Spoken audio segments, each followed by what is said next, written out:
ESPN welcomes you to the following presentation of the Southeastern Conference.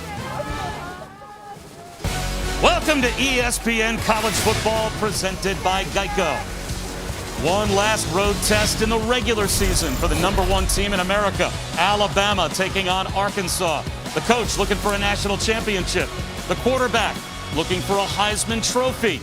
Still so much to be played for the Crimson Tide. Bob Wischusen, Dan Orlovsky, Chris Budden will join us in just a minute. It seems like every time you talk about Alabama, the word best just trips off the tongue, right? They are the best team in America, and they're playing like it. Yeah, they're ranked #1, and they look it. And you said the way to describe them is the best. We're going to get to the skill players, but it starts because they have the best offensive line in college football. And now we can go to the fun, the triplets. You know, you're talking about a quarterback that's having as good a season as anybody in college football in Mac Jones. Then the Devontae Smith playing as good as any wide receiver in college football, and then Najee Harris is the best back in college football. And when you're looking at Mac Jones and his decision making, and then when you're watching Devontae Smith and his route running, and then Najee Harris and his patience and his vision, that's why this offense for Alabama is just so difficult to stop, and it's a big reason why, like I said, they're the #1 team in America. And Dan, as you said, put them behind the best offensive line in America, and they so far this season have been impossible to stop.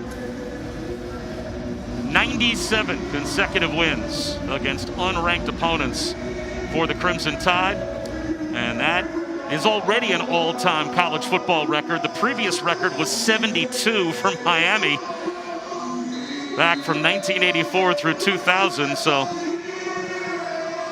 Arkansas won the toss. They have elected to receive, and they're going to try and play with some tempo as best they can as they'll start at the 25-yard line off of a fair catch. Well, Felipe Franks last week, a rib injury kept him sidelined. KJ Jefferson did a really nice job at Missouri in a game that went right down to a game-winning field goal for Mizzou. But for Felipe Franks, fighting off the rib injury, he will start today. And Sam Pittman told us he's really the reason why Arkansas is back to being a legit competitive SEC football team. Yeah, he wanted to kind of pay him his respects today with giving him the chance to start this football game and really see how long he can go, but he's their unquestioned leader offensively. And he will start with a slant, and he will start with a completion as Mike Woods has a first down. And it looks like already we've got an Alabama player down and hurt.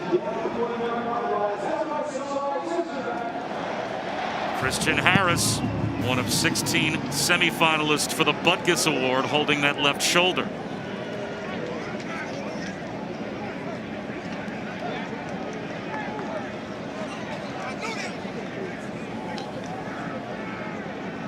Hopefully that's a stinger that Christian Harris can fight off.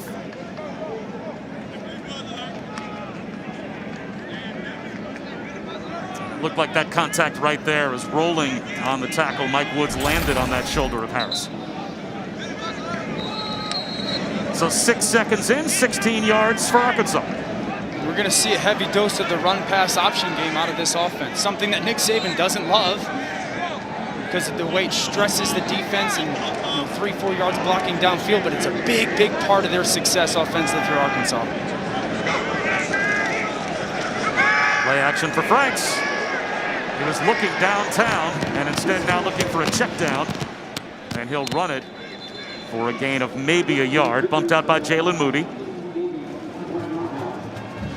Really good discipline in the middle of field by safety Daniel Wright. You know, Arkansas is trying to take their shot after that break, and he plays single high safety exactly where he's supposed to, underneath defenders, locked down, and Felipe does a good job not forcing the ball. First carry of the day for Traylon Smith, tripped up by his own man behind the line of scrimmage and goes down for a loss of a yard, so it will be 3rd down and 11. Tripped over Brady Latham.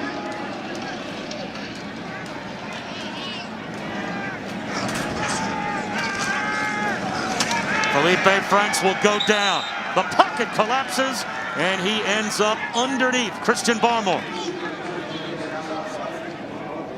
5th sack of the season for Barmore. 1 first down for Arkansas, but now they have to punt. Watch the twist inside by these guys. Watch this interior twist by Barmore and DJ Dale, okay? This is so difficult for an offensive line. Twist, twist. Barmore takes 2, DJ Dale gets free, and Barmore cleans it up. Really good job at that defensive front. 2nd down, you set the edge against the run. 3rd down, you earn your right to rush the quarterback, get off the field. Here's Devontae Smith on the return, breaking tackles. And an offense that so far this season has been unstoppable with Mac Jones at quarterback. Will start in plus territory. A 2017 redshirt and then backed up Tua for a couple of years, but when he got his opportunity to play last season when Tua Tagovailoa was hurt, he gave you a little appetizer as to what he could be this year. And Dan, what he has now become, at least in our straw poll of Heisman voters, is almost in a dead heat, maybe a little bit edged ahead of Kyle Trask in the Heisman race. That'll probably be decided next week.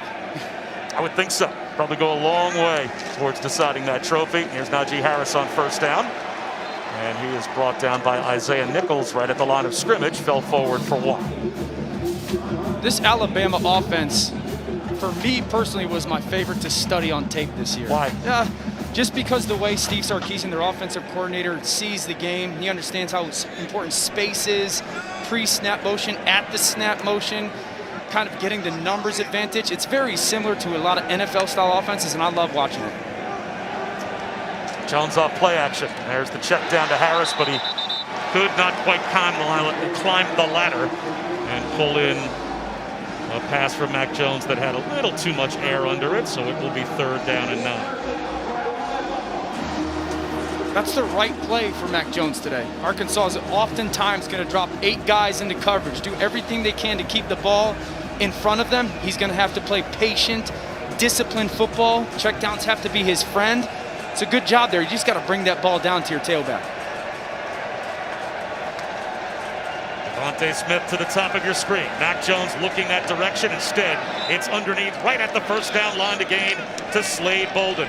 And that's good for 10 on 3rd and 9. This is what anticipation looks like. Mac Jones in the pocket. 1, 2, 3, 4, 5. Hitch. Ball come out on time to Bolden. Right on that outside shoulder, that inside leverage man coverage. Perfect ball placement.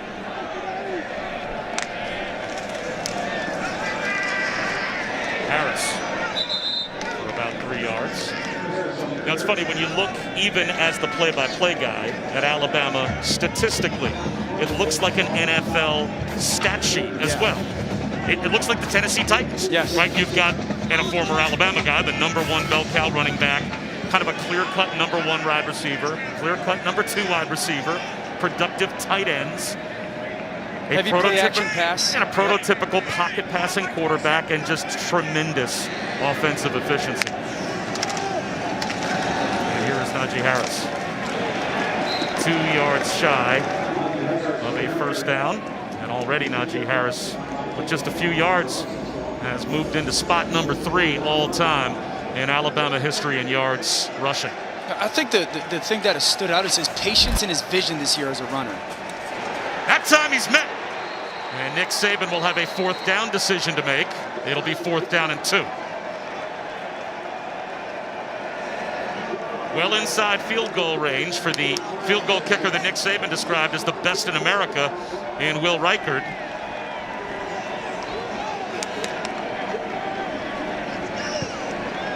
And Arkansas does indeed get the stop, so Reichard will try and get Alabama on the board first.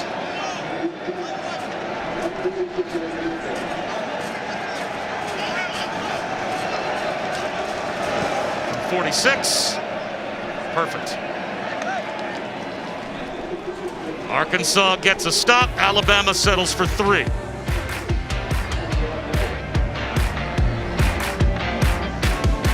SB Week on ESPN as we continue Jim Valvano's fight against cancer. Welcome back to Fayetteville and the SEC on ESPN. Bob Wischusen alongside Dan Orlovsky. Chris Budden is with us as well. Well, Sam Pittman told us this week, Dan, you hate to say you're going to be chest bumping every time you hold this offense to 3, but that was an early win for Arkansas, that's a drive for Alabama that begins in plus territory and ends with a field goal attempt. And it's a 3rd and short stop, right? Like that's so they get the ball on your side of the field, your defense keeps it in front of them, and then you make that 3rd down stop and force that field goal. An unquestioned win for that team.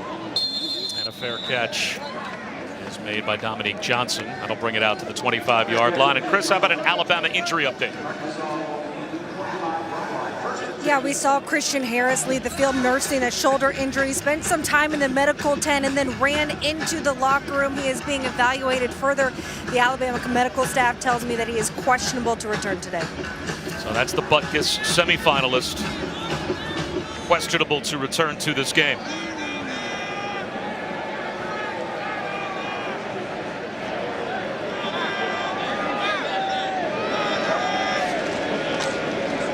Delayed handoff to Traylon Smith. He's got an alley. And he's got a first down and more. About 15 yards for Smith. Out to the 40-yard line.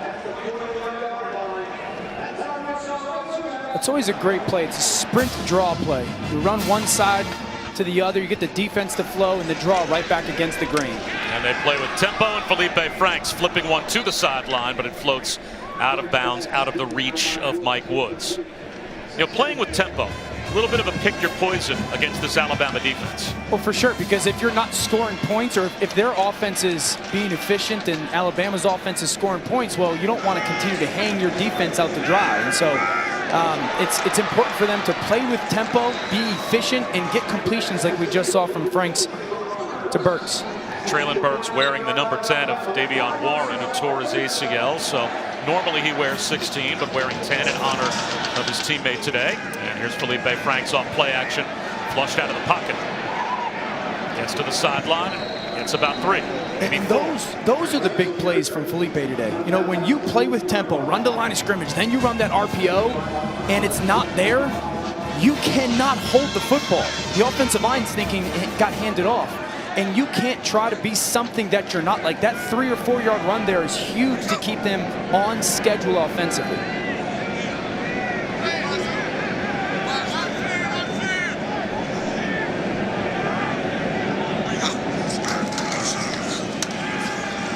Quarterback run. And Felipe Franks is spun down after a gain of a yard, maybe a yard and a half. Malachi Moore, the freshman. And that safety that learned the entire defense for Alabama on Zoom. And then, according to Nick Saban, came in and knew how to make the checks. Franks extending the play again. And he's able to flip one to Smith. All the way down to the 20-yard line. The ball pops out, but I think they will rule him down at the 20-yard line. It's a great play by Felipe Franks to find Smith. Looks like that ball pops out as he hits the ground, but how about the creativity by Felipe? And then Smith just having the same kind of feel. The dangerous throw back across the field. Big conversion.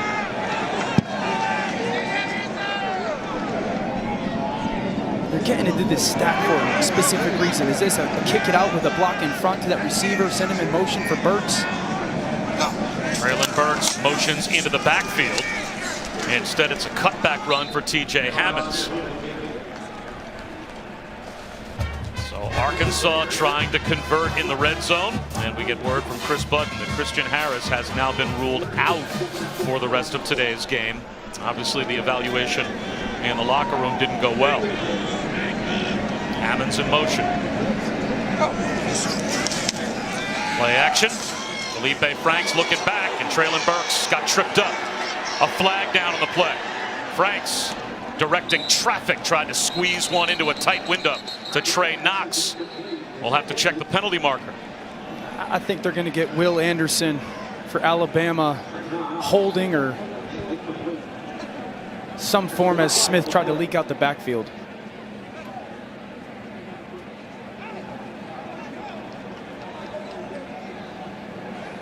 Holding against an eligible receiver, number 31 of the defense. 10-yard penalty for the previous spot. Automatic first down. That's actually Burks in the backfield, the receiver. They fake it to him. He tries to leak out, and you see Will Anderson right there grab him.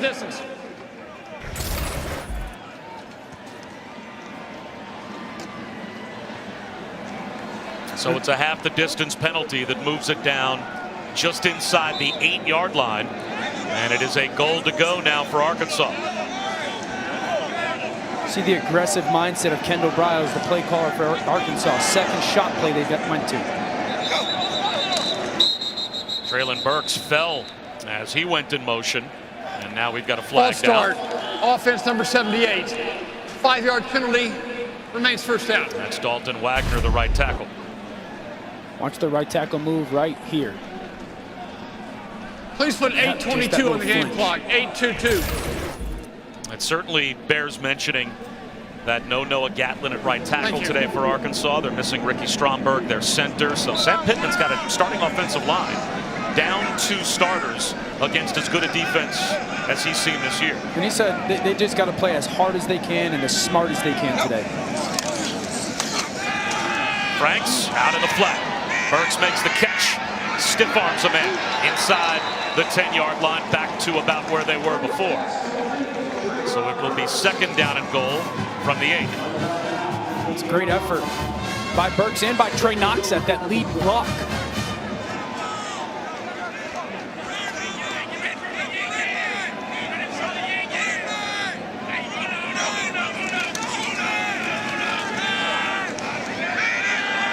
On a rollout, it's Franks, and he goes down, forced back inside by Will Anderson, and he lost a yard. So now it's third down and goal at the 9. This is probably one of those moments where you want Felipe to be a little bit creative if number 1 or 2 of the progression isn't there. You know, if you take a 4 or 5 yard sack here, you're okay. It's still a chip shot field goal. But if you can be creative with the football after the snap and try to free one of those receivers up, you want to take your chance against this Alabama defense. Burks in the slot left. Franks looking that way. Instead, it's a check down underneath. No chance to get anywhere near the end zone, even if Trey Knox had come up with that reception. Daniel right there in coverage. And if you're Arkansas, I would think you've got to try to get the ball into the end zone here, right? I mean, this is disappointing to get to a goal-to-go situation and the ball never gets more than a couple of yards past the line of scrimmage. As well as their defense did forcing that 3, you're not going to knock off Alabama kicking 3s, right?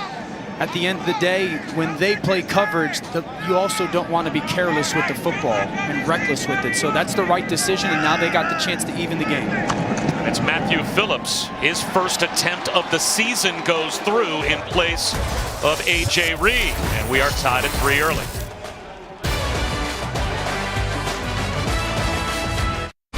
ESPN College Football is presented by Geico. You could save even more by bundling home and car insurance. And in part by Duluth Trading Company. Tough, ingenious workwear designed and tested by tradesmen. One of the last seniors to come out for senior day, Grant Morgan, who is also on some finalists lists for awards as we take a look at today's Wake Up, Wendy's Weekend Wake Up, brought to you by Wendy's Breakfast. And a big one in the ACC between North Carolina and Miami. A test for Florida tonight as they will take on LSU. What game catches your eye out of that group most impactful the rest of the day? Probably that USC-UCLA game. You know, I think that USC at least is trying to present itself to be a better team than right now it sits ranking-wise. Explosive offensively, so I want to watch them be able to play against the UCL team that seems to be a little bit better. You got a kick out of bounds here from Phillips.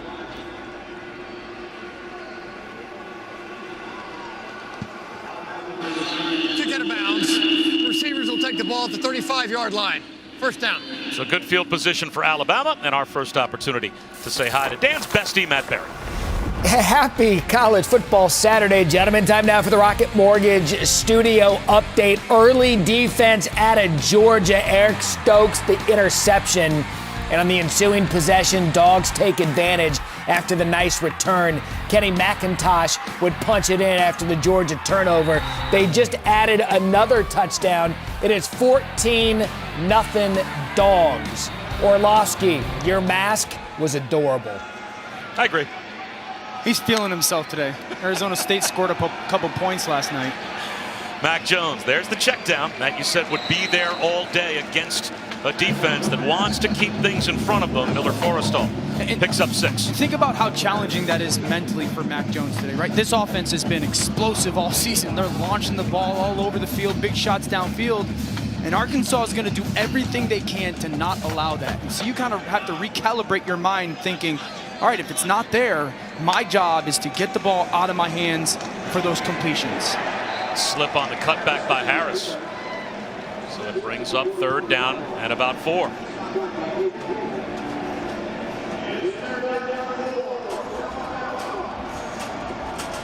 This is where Alabama can go, okay, Devontae Smith, we can place you in a position where we can find the matchup that we love. We'll put you in a bunch or a stacked set, make the defense communicate, and then Mac, if it's not there, then you can work through your progressions. This is him right here. He's at number 3 in that slot, that bunch right there. He's going to start there and work across progression.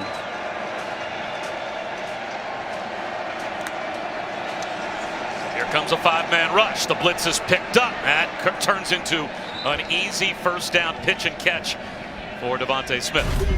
Watch the patience. The point man on the bunch goes vertical. Devontae's got great feel in that soft zone. Snaps his head around, and Mac knows exactly where he's going to be. 1st down, Alabama. And now off play action, playing with some tempo. Mac Jones looking downtown. There's your shot play. But he overthrows Smith. Joe Fouché at safety was doing his best to try and stay with about as complete a receiver as you've seen in college football this year. I mean, what do you want? Do you want great hands, route running, smarts, toughness, getting in and out of cuts, sudden, long speed? I can continue to go. I mean, Barry Odom, who's been around the SEC for a long time, and Arkansas's defensive coordinator, said he's the best wide receiver I've ever seen. And those are big words. A throwback to Najee Harris for a couple of yards. So Alabama back in plus territory, but looking at a 3rd down. 3rd and 8. And even in 3rd down, I know I've talked about this check down a little bit. Even in 3rd down, you can still understand if all those defenders, especially those 2nd level guys, are going to drop 12, 14 yards deep, those underneath guys, I'll get it out of my hands, get that completion, and then those guys can run after the catch. The Tide might get a free 5 here. Eric Gregory jumped in the neutral zone. It's not what you want to do if you're Arkansas against the number 1 3rd down offense in America. Offside, defense number 50. The movement by the defense caused the offense to react. The penalty is 5 yards. It remains 3rd down. Now, Dan, you are number 1 because you're also not leaving yourself in 3rd and 8 all that often. Correct. This is normally a 3rd and 1, 3rd and 2, 3rd and 3 team. And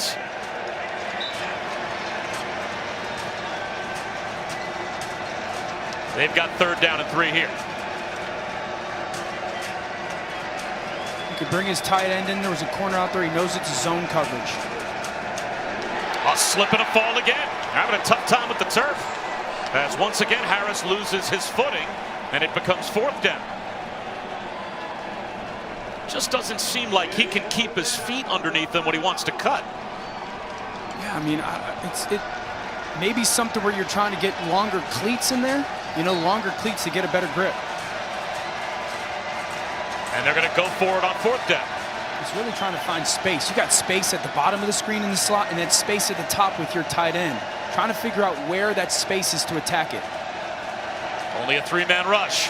Long looping throw to the sideline, up over the head of Brian Robinson, and it's a turnover on downs. Arkansas takes over near midfield when we come back.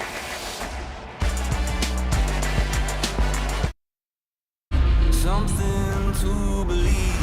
ESPN, home of the college football playoff, coming New Year's Day. About as traditional a New Year's Day with the college football playoff happening on New Year's Day as we can ask for in college football. And Bill Hancock, the executive director of the CFP, had this to say: we are looking forward to the semifinals January 1st and the championship game January 11th and planning for them. They have been meticulous. They have kept the train on the tracks. And where will Alabama land? They've got the SEC championship next week against Florida, but first and foremost, Arkansas to deal with today. And off a very good performance last week against Missouri, our first look, Dan, today at KJ Jefferson getting a chance at quarterback. Plays a little bit better in tempo and then adds to their quarterback run game offensively.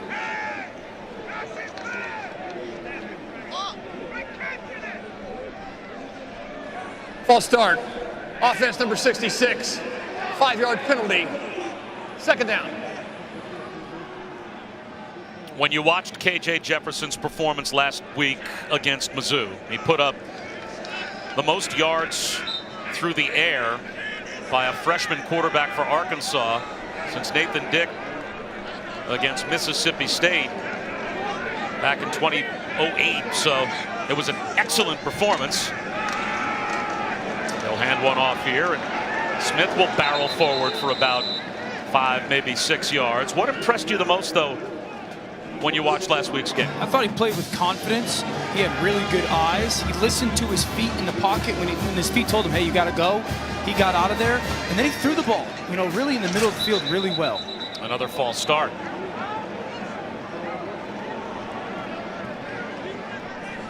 False start on the offense, number 65. 5-yard penalty, remains third down. And Chris, Felipe Franks, a rib injury last week. Was there any injury concern here as to why KJ Jefferson's taking over? I've been watching him on the sidelines. He hasn't received any treatment, hasn't looked like he's been complaining of any injury. Sam Pittman told me before the game he's going to play him as long as he could. But when he practiced this week, there was still some soreness. So maybe just giving him a break. Third down and 11. KJ Jefferson trying to get Arkansas set. 4-man rush, and that's incomplete on the slant. Looked like it was intended for Trey Knox. You know what's one of the things I love about this Alabama defense and focused on their secondary? We talked about it, the communication. Think about all the shifting that just went on pre-snap there. You don't see one guy just hand signaling. It's everybody. All 4 or 5 guys in the secondary hand signaling, nonverbal communication, making sure everybody's on the same page. What's the call? What's the adjustment? Their communication is next level as a defense. Devontae Smith with a cutback. Finds an alley right up the center of the kick coverage group for the Razorbacks, and he will not be touched. An Alabama touchdown.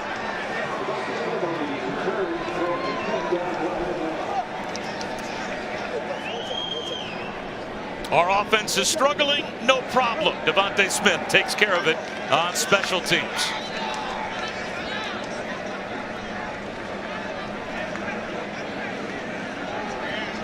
How awesome is that?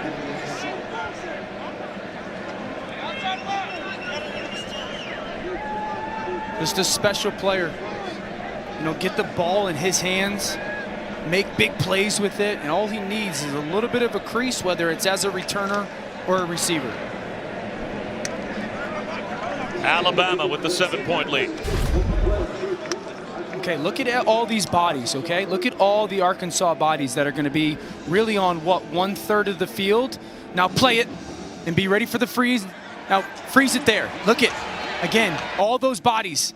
Look at everybody that's left behind. Devontae really only got 3 guys here in the middle of the field, but look at all this crease that he has with the ability to go run down the field. There's so many guys committed to one side of the football field, lack of lane integrity, and now he only needs a little crease. That's a huge crease, and he puts 1 foot in the ground, makes that cut, and nobody is going to catch him with his straight line speed. Yeah, much like you always talk about defensive lines. This is your gap. This is your gap. Right. This is your gap.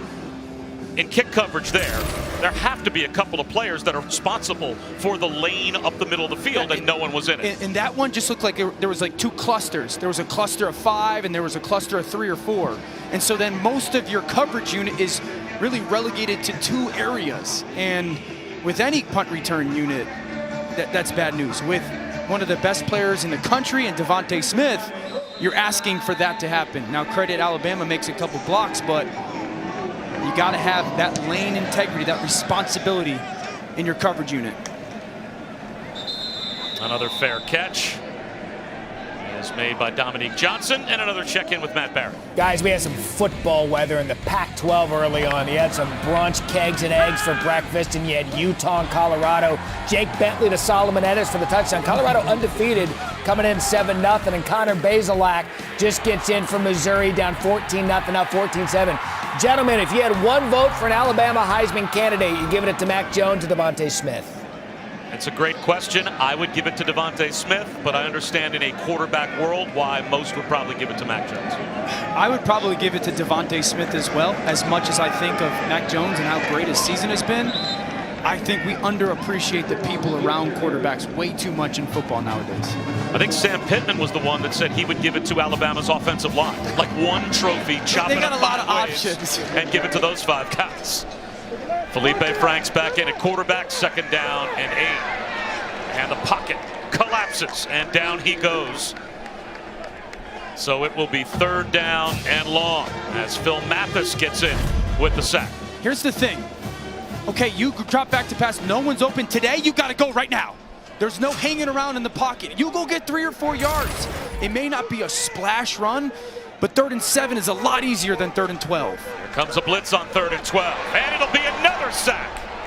Will Anderson, the blitzing linebacker, buries Felipe Franks for a loss back to about the 15-yard line.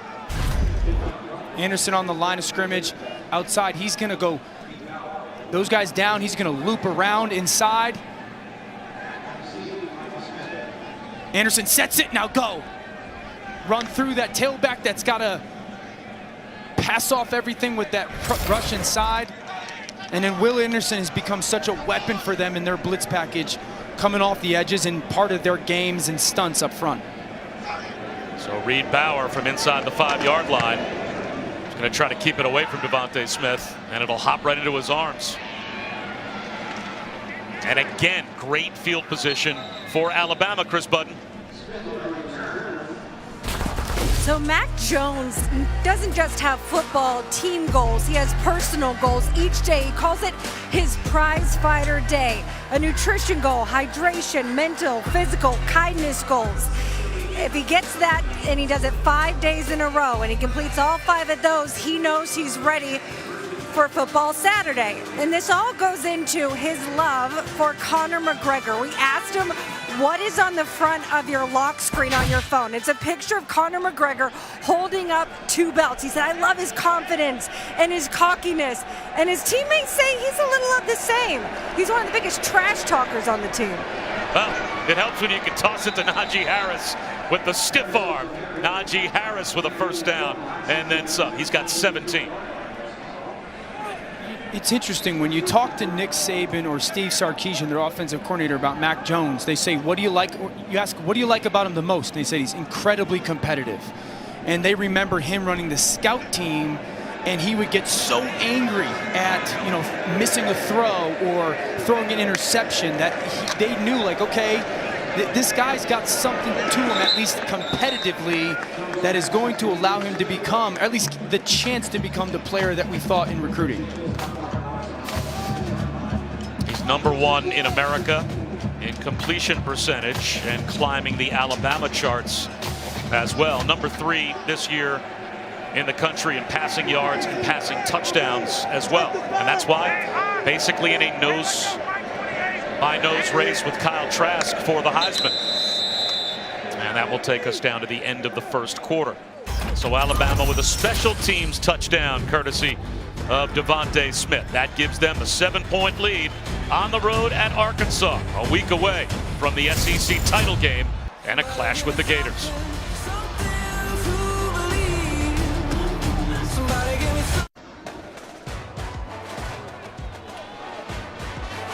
Devontae Smith, I think, was complaining about this punt return right at the end.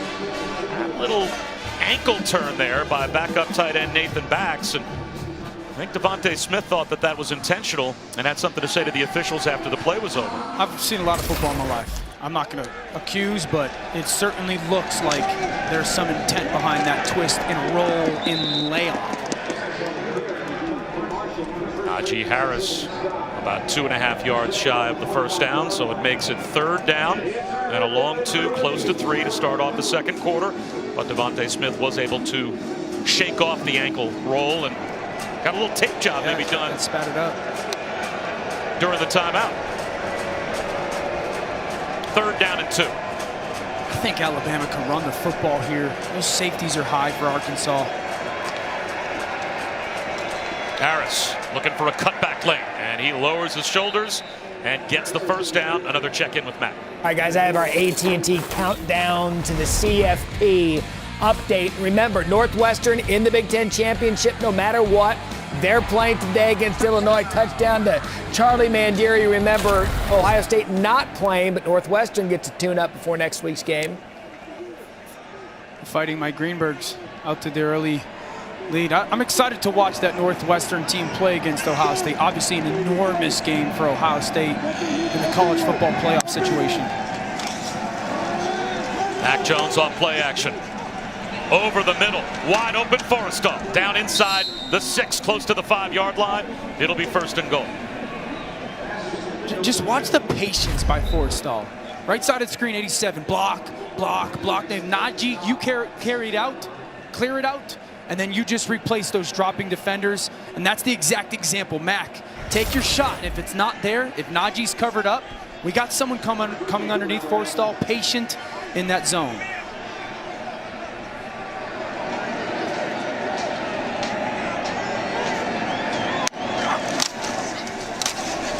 Najee Harris.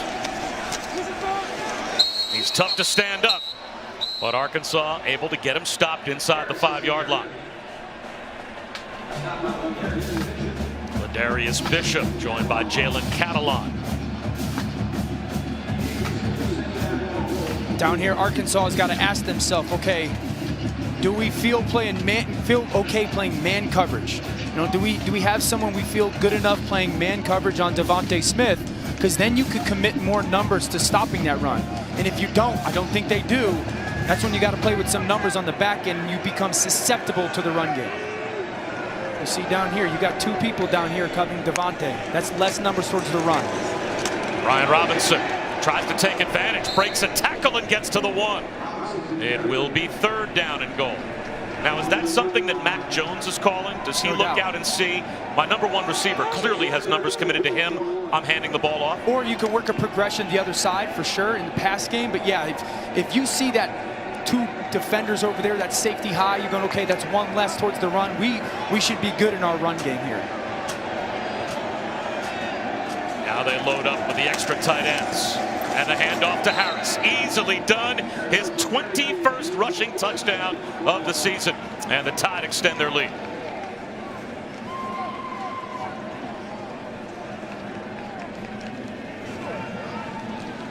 It's a great job by the left side of the offensive line for Alabama and the tight ends. Down block, you kick out, fullback lead up, and it's an easy run for Najee Harris.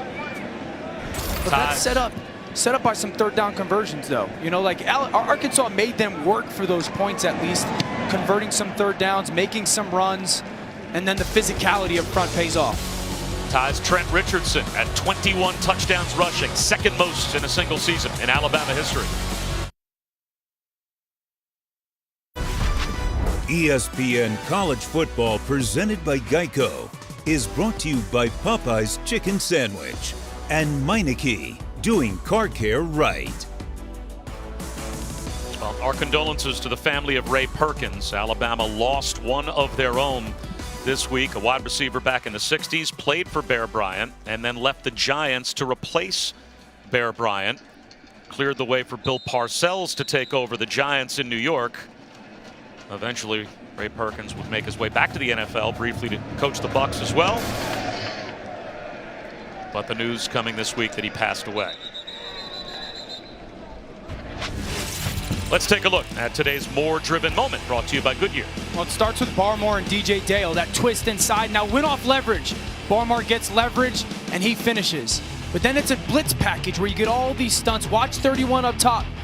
Willie Anderson's going to get on a tailback. Barmore, you clear out again, and then Will Anderson, you go beat that tailback who's not made to block you in protection. So Good job by that defensive front, certainly winning with some talent, but also just some minor scheme adjustments to get those really advantageous one-on-one matchups. Their pass rush in the first half so far has been about as effective as it has been this season. And that's without Christian Harris, who was lost to a shoulder injury on the opening play of the game.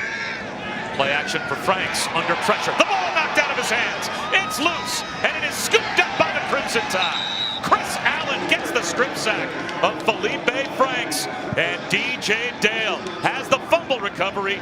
Just like that, it's 1st and goal for the Crimson Tide. Great job on the back end of Alabama, playing their coverage. Felipe's trying to make too much to happen. And then all the Alabama defenders running towards the football. Someone wants to get that scoop. You know, I talked about it. That's the danger of the run-pass option, is if you don't hand it off, go to throw, and it's not there, it has to get out. Like, those defensive linemen are coming. Your offensive line thinks, again, that the ball has been handed off. And credit DJ Dale for going after that football. And now Alabama with the short field.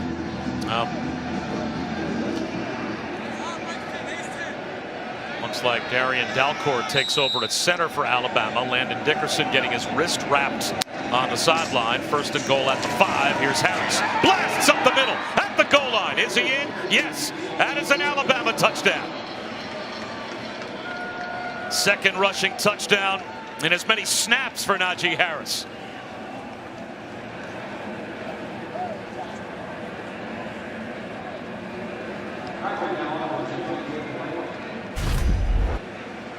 This is outstanding finish by Najee Harris.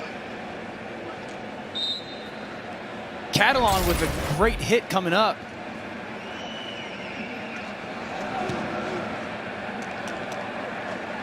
And the lead up to 3 touchdowns now for Alabama.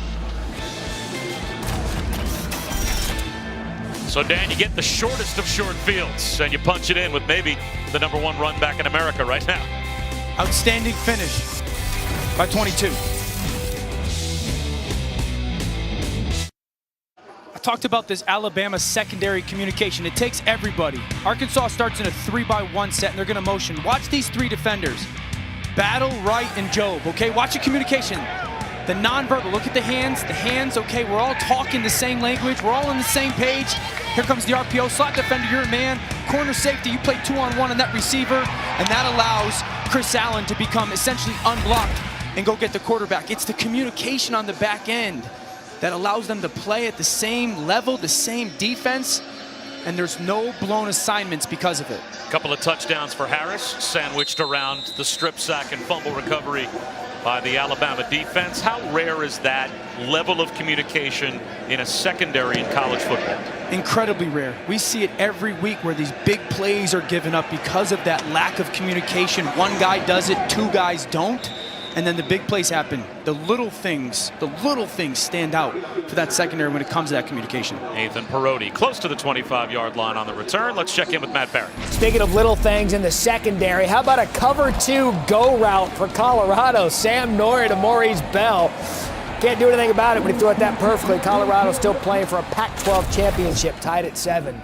That field looks pretty slick. Our field has looked a little slick today as well, and KJ Jefferson gets another opportunity here for the Hogs.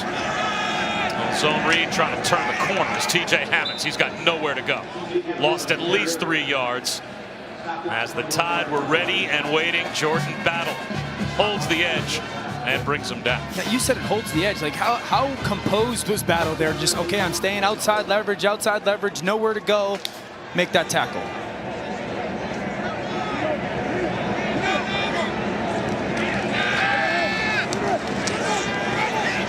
Jefferson to the sideline. That's broken up. Tried to squeeze it into a very tight window to Traylon Burks. You know, that was a really good play by Patrick Surtain. Like, KJ Jefferson tried to get him to move. He was staring towards the sideline in that cover 2 scheme to try to get him to bite, and he never did. Again, disciplined as a secondary and forces that bang-bang hit. Surtain's probably going to be one of those first-round corners that comes out of Alabama because of his traits and the way he's been coached. And his bloodline's much like his dad. 11 years in the NFL. Here's quarterback run. Jefferson Well short of the first down. Nice open field tackle by Daniel Wright. That brings up 4th down. Gosh, that's a great tackle. That's a great tackle by Daniel Wright. I mean, you're talking about there's no one within 10 yards of either side of you.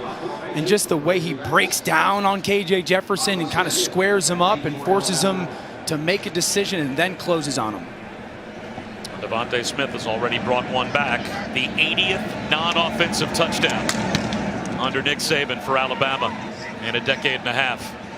And this time it will roll dead at about the 28-yard line. So a good job by Bauer to keep it away from Devontae. And kick off your NFL Sunday with countdown at 10 a.m. Eastern tomorrow here on ESPN. Before the Steelers and Bills square off, we're one-on-one with Josh Allen and Stephon Diggs. And then Monday Night Football, Baker Mayfield and the red-hot Browns hosting Lamar Jackson and the Ravens, 8 Eastern on ESPN, ESPN Deportes, and the ESPN app. And for Lamar, the numbers, they're ticked down this year compared to where they were in his MVP season last year.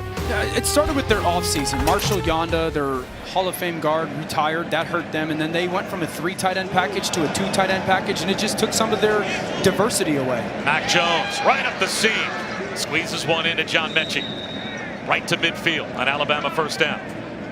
So there's play action shots, and then there's play action chunks. This is a play action chunk. Hard ball, motion comes, hold those second level defenders, ball come out, Mac Jones, Mechie just sit in that soft spot, get it over those linebackers with a little bit of touch, and there's that chunk, that 20-yard completion that, we talked about. It's very NFL-like when it comes to that stuff. Robinson for about a yard. Yeah, the names that you mentioned, Kyle Shanahan, Arthur Smith, Matt LaFleur, that kind of a DNA NFL-wise in this offense. It's a little different than college football. College football is very RPO-based, the run-pass option-based. And I asked Steve Sarkisian, why so much their traditional, long-developing play-action plays? He said, well, when he came back to college football, he realized the safeties were at 8 yards every play. Defenses were called and built to stop the RPO. And he said, I'm not going to allow safeties to play that way. Our offensive line's good enough, and we'll marry our run and pass together. Brian Robinson to the 43-yard line. It'll be 3rd down and 3. We said in our open, you use best a lot when you talk about Alabama overall.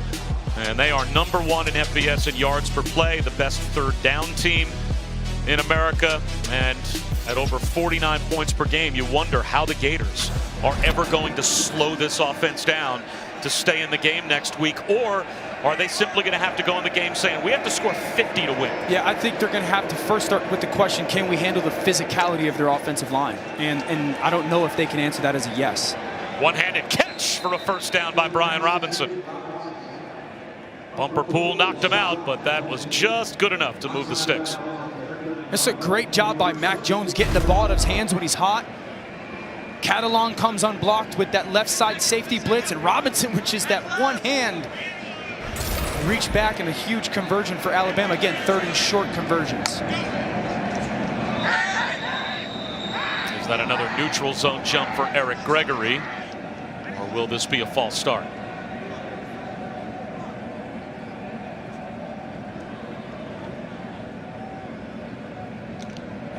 Offside, defense number 50.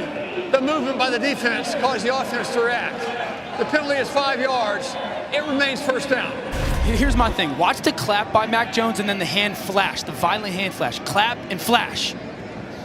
Matt Austin, who's with us, I believe, told us that's something that the officials want to call on the offense. They want the offense. He's not allowed to clap and flash in that intent manner. Quick handoff to Brian Robinson, and let's bring in Matt Austin. Matt, where is that gray area between what the quarterback is allowed to do and what would be considered drawing the defense off? Well, the quarterback can't do anything to simulate the snap. On normal plays, the quarterback, and this quarterback's been doing it all day, he just snaps his hands, claps his hands, and waits for the snap. In 2 cases today, he has clapped his hands, thrust his hands forward. That's like a head bob. That's a false start. Should be on the offense. Here's a hard play action fake, and there is the disciplined check down again to Brian Robinson, as Mac Jones wanted to go to the end zone, but it wasn't there. And so he takes what the defense gives him, and it's second down. So thank you, Matt, for clearing that up. So it's the simulation of the snap. And then, you know, I want to talk about that play for Mac Jones, because it's another good example of him going, okay, those second-level guys are 15, 16 yards deep. And I know that sounds easy for people at home, but to have the discipline to not make the throw and to take that check down is good. Now he's got a shot down for the front pylon. This is a catch made by Mechie, and they will say it is a completion. Goal to go at the 2-yard line. That sluggo seam, reset in the pocket, drive that ball to that sideline. Mechie gets 2 down. It's a good job by Mac of getting to number 3 in that progression and then having that arm strength to put that ball on that back shoulder to Mechie. For this team to lose Jalen Waddle and still be every bit as good offensively as they were with Jalen Waddle. What depth. An end zone throw a little bit high for Jaleel Billingsley, but a flag thrown. Billingsley got tied up with Jalen Catalon.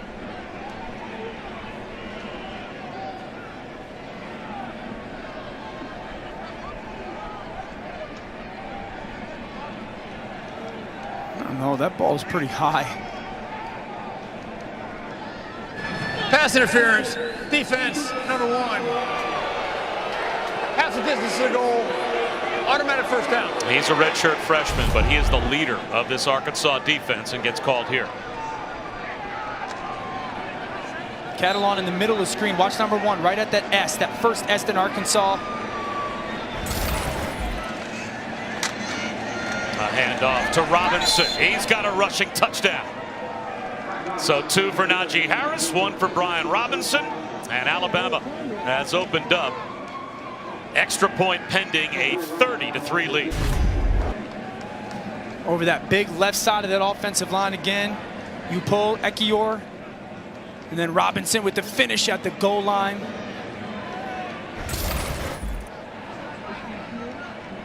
The big play leads to the short field for Alabama's offense. And then again, that goal line, that front, the physical nature of their offensive line gets the job done. Reichard with the point after. It was a slow start for Alabama, but they're looking a lot more like number 1 now.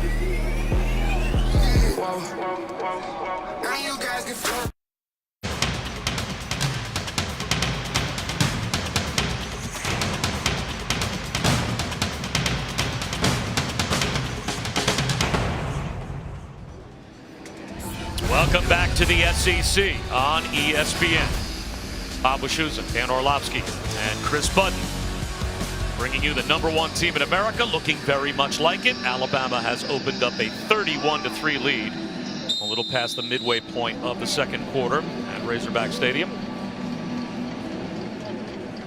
Arkansas about to get the football back, but they need chunk plays on offense as they will start from their 25. Well, I love the fact that Alabama's using others to help Devontae Smith get open. Forrestall at the point. Okay, watch him arc release, wide and release. Devontae follow him. Those 2 defenders are going to be carried vertical, sit in that soft spot in that zone. Awesome. And then I talked about the space, right? You see that bunch with the motion. Everybody on the Arkansas defense, 9 out of 11 are from the middle of the field to one side. That's creating space for your run game. There's one person, Fouché, that safety, is left from really half of that field to the boundary to force that tackle or try and make that tackle. That's creating space, Steve Sarkisian, for their offensive players. KJ Jefferson at quarterback once again for the Hogs. Bobbles the snap, straight quarterback run. He's got 5. Brought down by DJ Dale. Arkansas got off to a pretty good start when they were on the script on their opening drive, but now that we've gone deeper into the game, Alabama's defense now seems to be dictating as Jefferson gets pounded down after a gain of about 3, so it sets up 3rd down and a long 2, close to 3.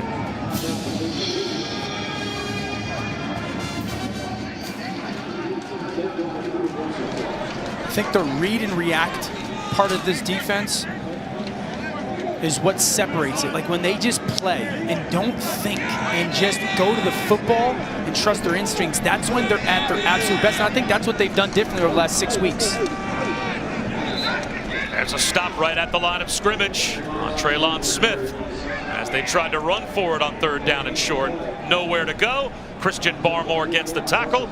And here comes the punt group. Watch 58. We've talked about him all game. Barmore, that swim over the top, shuts down that run. The pressure coming off that back end. The slant of the defensive line wins. I said it, like, if sometimes they think, you know, they try to see what's happening, and that has caused some issues, certainly in the early part of their season. Now that you're just reacting and playing instinctual and being put in positions to play that way, that's when this has really become a different defense over the last month of the season. A high, short punt that takes an Arkansas roll down to about the 30-yard line. So Mac Jones back to work with a big lead when we return. Time now for today's Aflac trivia question. All right, Dan Orlovsky, you're 0 for the season. 2 Heisman Trophy winners, and Derrick Henry and Mark Ingram for Alabama. What's the highest a quarterback has finished in Heisman voting? Alabama quarterback, what's the highest that has finished in the Heisman voting? We'll see if you stay 0 for the season. Nah, I know and that come one. up with our answer later. Could Mac Jones win it this year for the Tide? He's right there with Kyle Trask and a little end around to Devontae Smith. Maybe easiest completion that Mac has this year.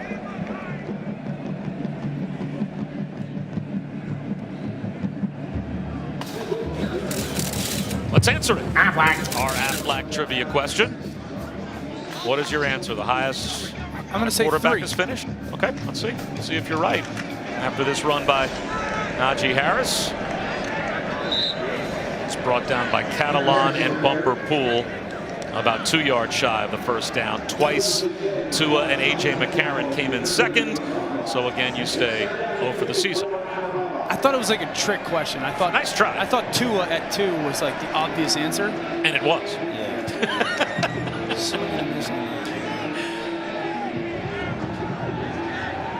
Tua played really good last week in the second half, by the way. Had some ridiculously nice throws.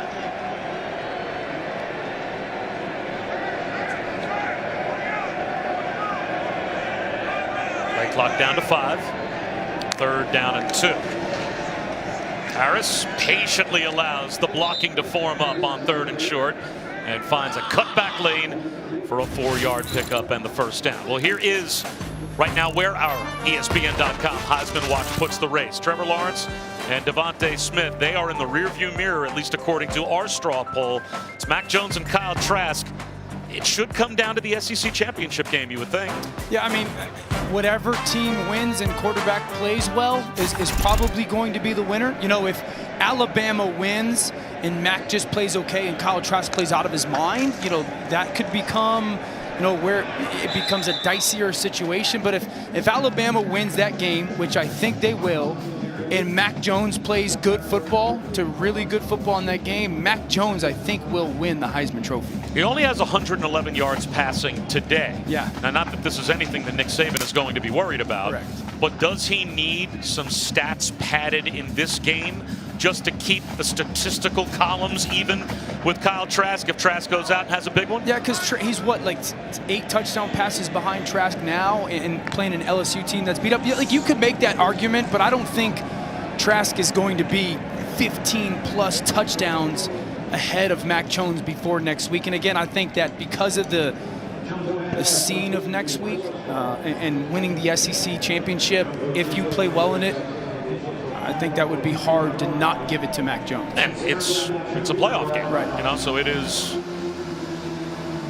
the biggest stage. That and the ACC championship game are going to be the 2 biggest stages, at least to this point, in college football next week. 3rd down and 2 right at midfield. Coming up on 2 minutes to go in the half.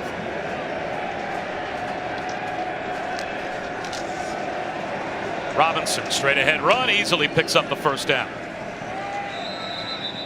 Down to the 42-yard line of Arkansas. Well, if Mac Jones can get his hands on the Heisman, it won't be the first time He at least has had the pseudo experience on a recruiting trip to South Carolina back in June of 2015. He was able to hold George Rogers' old 1980 Heisman Trophy, and boy, that might be a how it started, how it's going type of a picture in a couple of weeks. He's a really interesting guy to chat with. You know, he kind of made the point this week of like, listen, everybody thinks that playing quarterback at Alabama is easy.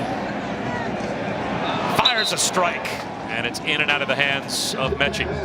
Everyone thinks it's easy because, yes, there's a plethora of talent there. He's like, there's a ton of pressure every single day to be at your best. He's like, that pressure makes it difficult. Now, he's a guy that welcomes it, and he says pressure is a privilege, but that doesn't make it any easier, you know? And I thought that was a very interesting vantage point of him understanding, I know what's around me, but at the same time, the fact that I'm the quarterback at Alabama has forced me to be at my absolute best every single day, and it probably goes to those daily habits that Chris pointed out earlier in the game.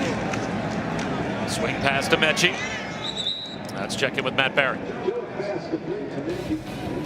Coming up on the Lexus halftime report, got a good one between Georgia and Missouri in the SEC. We'll get you ready for that one, show you highlights, plus UNC Miami, big one in the ACC. What are the keys to victory there? Northwestern, one half in the Big Ten championship on the field. Jesse and Joey join me coming up. Orlovsky, if you didn't know Tua in that question, I can't help you. Yeah, you'd be the last person I'd go to for help in any situation, though, Matt. That's not true. That's not nice. No, but it's the truth. You know, I'm an honest person when it comes to Matt Barry and our friendship. Matt Barry seems very dependable to me. And what is also very dependable, the decision-making of Mac Jones. Checks one down to Forrestal, and that picks up a first down. Yeah, this is number 4 in the progression. Right, this is what quarterbacking is. Watch, start to the left. It's not there. Climb the pocket, listen to my feet, find Forrestal right in that soft spot, and turn him inside on that throw. Jones, for a moment, lost his footing, finds Forrestal after he resets his feet. And that's good for 8 yards. So is Alabama destined to play on New Year's Day? You would think so. And you saw it pop up a moment ago, but a reminder that this year, the playoff games are the Rose Bowl and the Sugar Bowl. And they will come your way. Traditional doubleheader on New Year's Day. Those are the college football playoff semifinals, back-to-back. What a remarkable job by basically everybody attached to college football that were here, you know, anticipating the college football playoff and it happening on schedule. Play action. Jones has all day. Wide open. Down inside the 5-yard line is Slade Bolden. First and goal at the 4, inside of a minute to go in the half. I talked about space, right? Look at the bunch up top, the trips up top. Okay, now you wrap it all the way across the field. Now freeze it. Devontae's going to take 2 guys out here. Look at all that space that you now have for that crossing route because you put that trips into the boundary from the right hash. It's an awesome job by Steve Sarkisian again of creating that space for their offense. Jones again with all day. Extending the play and makes the decision to throw it away. And I guess it all goes back to those big 5 guys up front as well, right? I mean, you've got all day if you're Mac Jones to allow that route concept to come together because you're standing behind the great wall. I mean, there's no one's coming through to put pressure on. I mean, think about it. That slot receiver that's into the boundary, he's going to run probably close to 40 yards through traffic. That's going to take 4 seconds or so plus to allow it to develop. And you got to have good eyes as a quarterback and discipline as a quarterback, and then, you know, that touch, that over-the-top throw to be able to make, and Mac has that in his game. A handoff to Robinson, reaching for the goal line, and it looks like he's in. His second rushing touchdown.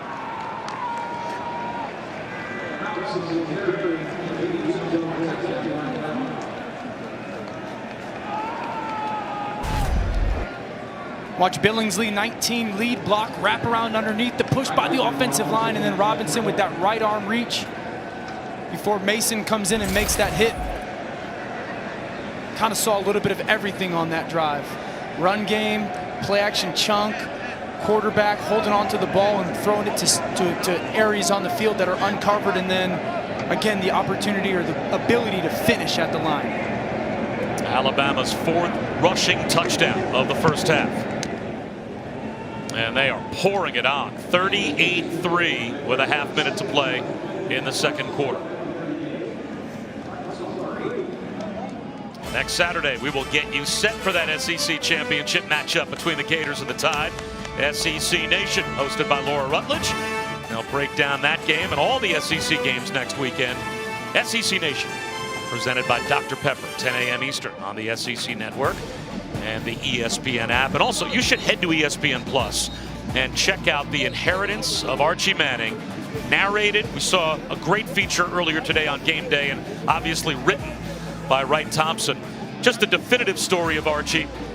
And just as important, the story of his family, including his grandson Arch, who right now is about as sought after a high school prospect as there is in the country. ESPN Plus is your home for more than 3,000 premium articles a year from ESPN's top writers like Thompson, Matthew Berry, Mel Kiper Jr.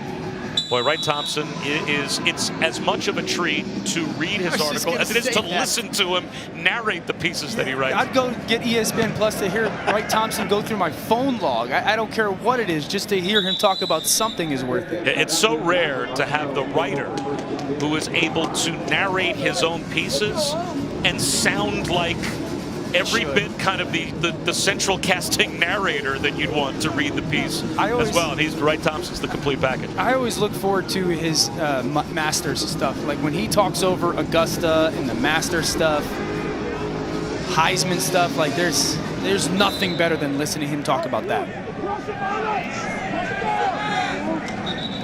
False start called against Arkansas, as once again they are mistimed at the snap. False start, offense number 62, 5-yard penalty. It remains first down. Arkansas had this game for Sam Pittman, tied at 3 early, but the Tide have rolled since then.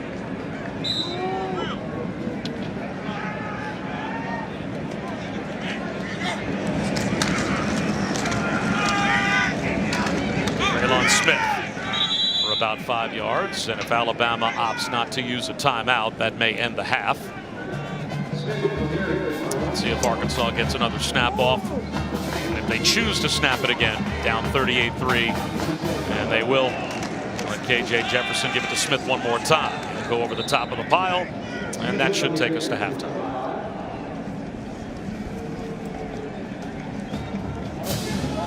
A dominant performance by Nick Saban's #1 ranked Alabama Crimson Tide. We'll send you to the studio. Matt Berry, Jesse Palmer, and Joey Galloway will be standing by with the halftime report. Welcome back to ESPN College Football, presented by Geico and the SEC on ESPN.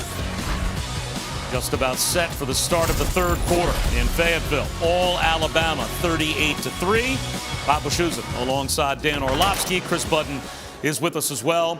This is a game that started off with some promise for Arkansas. Hard to believe, based on where the scoreboard is now, that was the case. But inside of 3 minutes to go in the first quarter, it was a 3-3 game. What happened? Yeah, they were playing good. They were playing hard. And what happened was Alabama just has some special players. You know, it really started with Devontae Smith and that punt return that kind of, put some energy back into the football team. And then Alabama just started to overwhelm them, whether it was their run game, which was physical, the play action game got going on. They hit some big chunks. Their defense was dominant. So credit Arkansas. They came out and played really well and hard early on. But Alabama's the #1 team in the country, right? We talked about it before the game and how talented they are and how physical they are as a football team. And that just kind of overwhelmed Arkansas. Again, looking at how the first half played out, any team in America better in the trenches on offense or defense than Alabama? And we've had them. Outside of Notre Dame, we've had them. I can't honestly say that I think anybody can, for the length of a football game, handle Alabama's offensive line's physicality. And I think that's the question anyone's going to have to answer.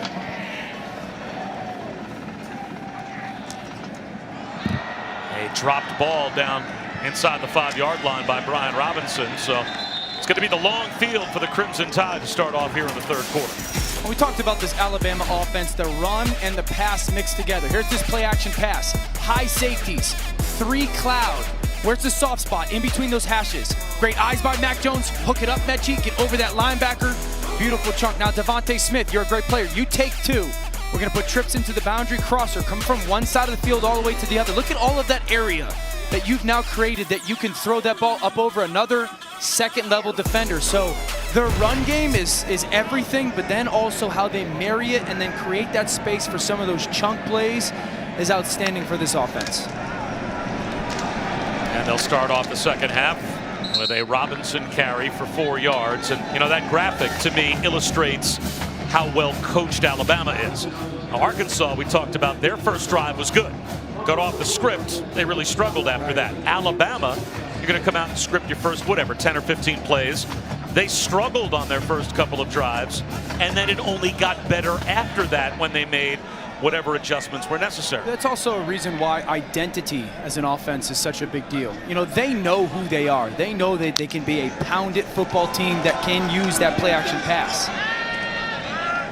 Mac Jones, he has looked for Miller Forrestall a bunch so far in this game. He's got 6 catches on all 6 of his targets, up to 51 yards total. And one of the things for Alabama's offense is, you know, they do a lot of things really well. You know, some offenses in college football, like, we want to be excellent at 2 things, right? They do 10 things really, really, really well. And Steve Sarkisian thinks that makes them actually more difficult to defend because defenses have to pay attention to so many different scheme things in their offense. Robinson for 3 more yards. Tripped up by Eric Gregory. Let's check in with Chris. Well, spoke with Nick Saban at halftime, and he's not one to overly celebrate a 35-point lead going into the half. Said, thought we started slow, but I like the way we picked things up. Defense played well. You talk about Saban, the way he finds ways to motivate his guys in kind of cold early games like this. He told me, one, our goal is to go win 10 games in the SEC. That's never been done. But I also thought it was interesting what he told us yesterday about when he was with the Dolphins and he would get video of guys. And he's like, I never knew what their opponents were, so go play. That's a great point, that if you're scouting from an NFL standpoint, he told us I would get cut-ups of players. And I told my guys, when you get a cut-up of a player in the National Football League, all I'm looking at is your play all put together on a string of plays. There's no score up in the corner of the screen. There's no clock up in the corner of the screen. So I don't know, when I'm looking at a cut-up of you from a scouting standpoint, if it was 13-7 with 5 minutes to go in the game or 60-0 at halftime. I'm just looking at your effort, and that's how I'm making a decision about you as a player on the check down to Slade Bolden.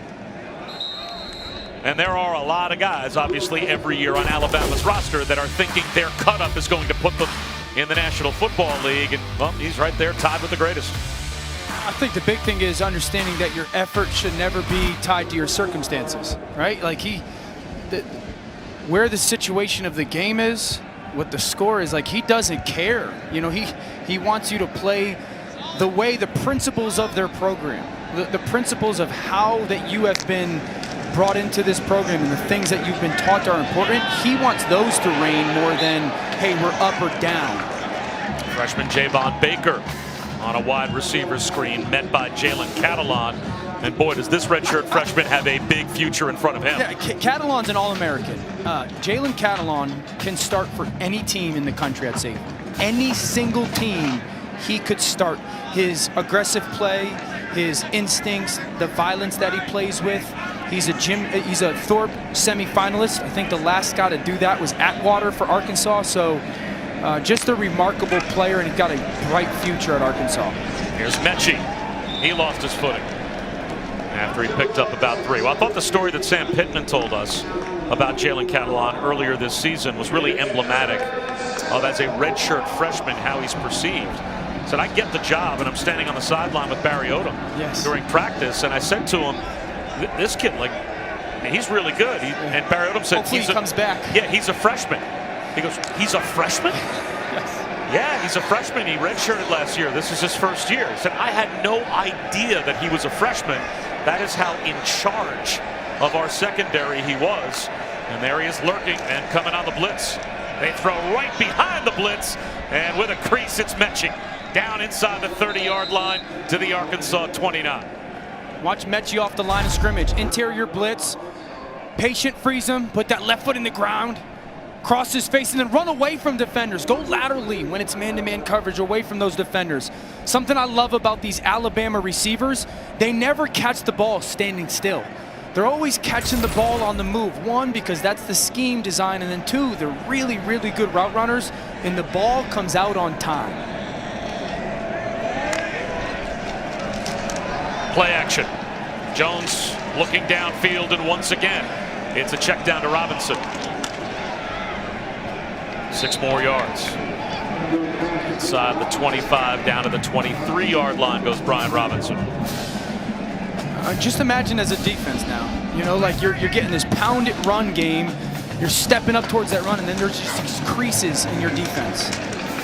Robinson finds another crease into the red zone with a first down to the 15-yard line. And so it really forces you to do two things as a defense. It forces you to be willing to play physical football, right? You got to be playing physical football at really all 3 levels. But then you also have to have great discipline, because you want to honor the run but not buy the run, right? You want to honor it but not completely sell out because of all those play action pass game that Alabama can throw at you. Listen to that conversation, the center and Mac pointing out who they're going to. Robinson drives to the 10-yard line. 5 more. Catalan in on the tackle along with Greg Brooks. Isaiah Nichols as well.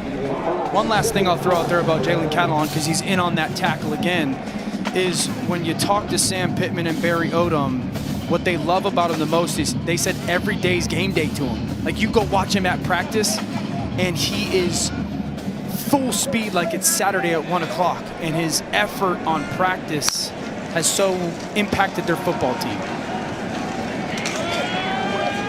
Jones again in the flat. That's a short gain to Jace McClellan. It'll be 3rd down. And Mac Jones today has not gone downfield for those chunk plays. Hasn't needed to, but again, doesn't that show the maturity and discipline of a veteran quarterback? 24 of 29, all in the under 20-yard range. Yeah, decision making, and then the ball goes where it's supposed to go. Right, those are 2 trademarks of really good quarterback play. I don't care what you want out of the play. This is what the defense is allowing you to do, and do that with the ball. Jones out of the pocket, stays behind the line of scrimmage, dodges a sack, sidearms one towards the goal line, and Catalan picks it off. Gets all the way out to the 42-yard line before he's caught from behind by the freshman Jace McClellan, who may have saved a touchdown. Only the 4th interception this season for Mac Jones, but the 14th for the Arkansas defense. That's Catalan right in the middle of the field there. Mac Jones is going to set his feet. Nothing there. He's going to try and scramble around. Try to do too much. Watch Catalan undercut. Interception for Arkansas. Talked about him all drive there. The All-American shows up in the red zone. Pick Arkansas.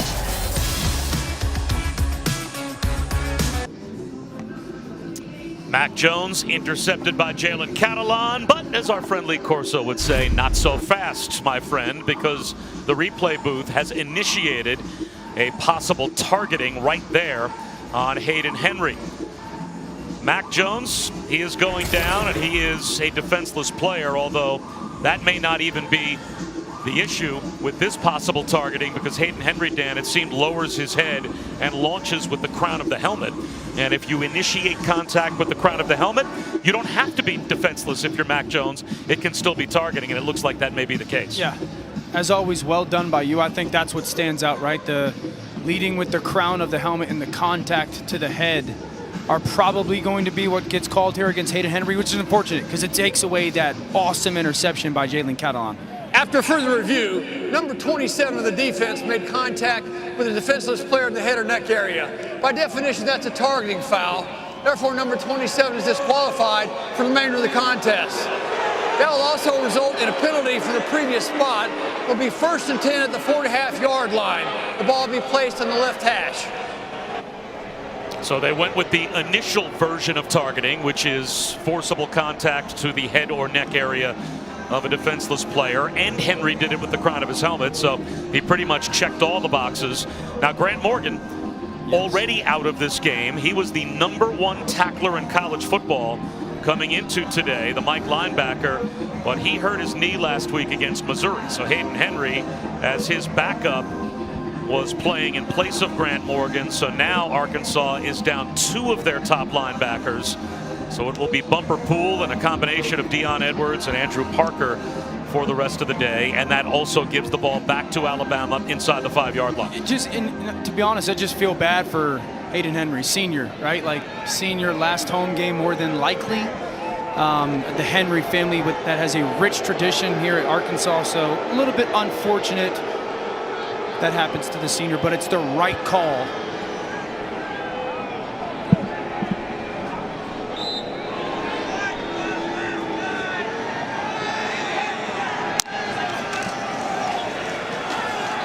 Brian Robinson at the goal line, and for the 3rd time in the game, he is in for a rushing touchdown for Alabama, and they extend their lead.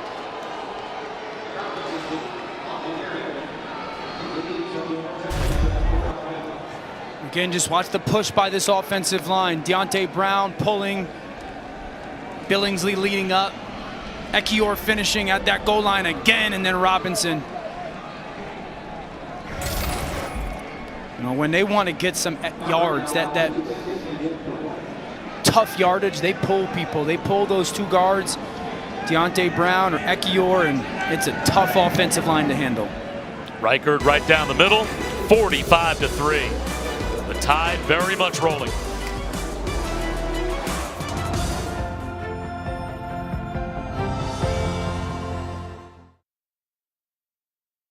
Two semifinals. New Year's Day, the college football playoff lives on ESPN. ESPN College Football, presented by Geico, is brought to you by Disney Safety, now streaming on Disney+. Will Mac Jones join the group with Mark Ingram and Derrick Henry and become a Heisman Trophy winner? Through 10 games in their respective potential Heisman seasons, here's how Mac Jones and Kyle Trask both stack up with where Joe Burrow was last year. Dan, after 10 games, what numbers jump out when you take a look at that comparison? Yeah, the yardage and obviously the touchdowns. You know, now seeing that Kyle Trask is 11 touchdowns ahead of where Mac sits right now, and you know, we're into a 3rd quarter. I don't think Mac's going to get a couple touchdowns here, and probably going to get a couple tonight against LSU. It probably is Kyle Trask's Heisman Trophy to lose. Now, if Mac, because he is so far ahead. But if Mac Jones is beating Kyle Trask in completion percentage, correct, and in yards, is just the touchdown column that compelling for you to say, well, Kyle Trask is now, you know, a couple of lengths ahead? No, because so often you can get a ball down to the 1 or 2 yard line, and for Mac Jones, that might be a handoff touchdown for their offense, and Kyle Trask, it might be a touchdown pass. You know, so I think that the 15 touchdown difference, I said in the first half, like he's not going to be up 15 touchdowns, and he very well might be. You know, I think that would be such a wide gap going into next week that it'd be difficult to jump that, I think. Well, our own Heisman Watch coming into today has Kyle Trask and Mac Jones basically in a dead heat. Maybe a little bit of an advantage to Mac Jones. He got 6 first-place votes as opposed to 5 for Trask. Jefferson into the flat, Traylon Smith, and there is a flag down, and that is ruled incomplete. I get a Heisman vote this year. My first time ever doing it, yeah. I'm pretty excited for it. You're elite. Holding on the offense, number 62. That penalty will be declined. It's 3rd down. How long have you been covering college football for ESPN? 3rd year. Wow, I'm 15 years, 17 years in. I do not have a Heisman ballot. I guess it's all that mug time on television. Yeah, whatever buttons you could push on my behalf, I'd appreciate it. I think that Jefferson, he'll be sacked again by Barmore. I mean, after today, I might give it to Barmore. Yeah, he has been unblockable. And Barmore has been a problem up front. The sophomore inside, working inside on these twist games. There you see it again. Now he gains leverage on that offensive tackle. and just bull rushes him, falls off, and sacks KJ Jefferson. Okay, if I'm voting right now, I think I'd have to give my #1 Heisman spot to Devontae Smith. I think that Mac Jones and Kyle Trask are really good quarterbacks on the 2 of the best 5 or 6 teams in college football. But the best player in college football, I think, is Devontae Smith. That's what the award is supposed to be. Right. The best player in college football, and he has been every bit the impact receiver for Alabama.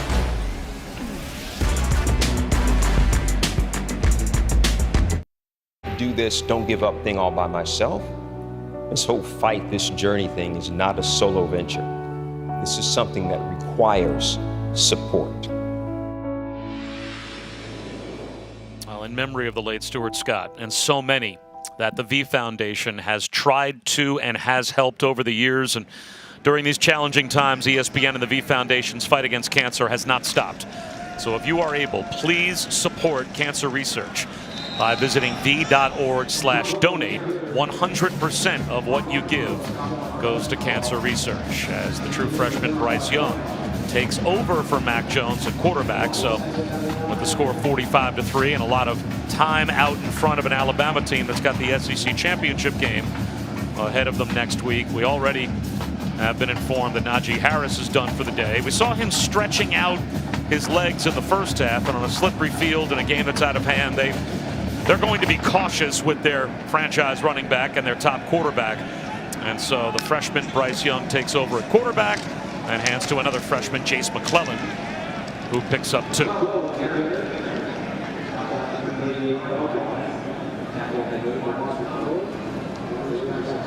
So Bryce Young, our #1 dual threat quarterback and the #5 overall quarterback recruit in this past year's recruiting class, according to our ESPN recruiting guys. California Gatorade Player of the Year. All he did in high school was throw for 152 touchdowns and 13,000 yards. Comes from a program that's got a reputation for not being bad either in Mater Day.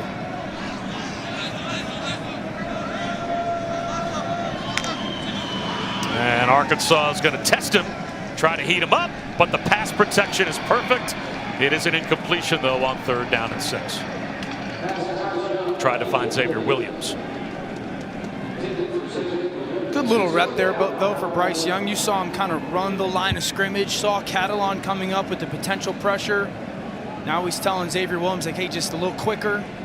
Ball placement was good, so nice to see for the young freshman, that 3rd down rep.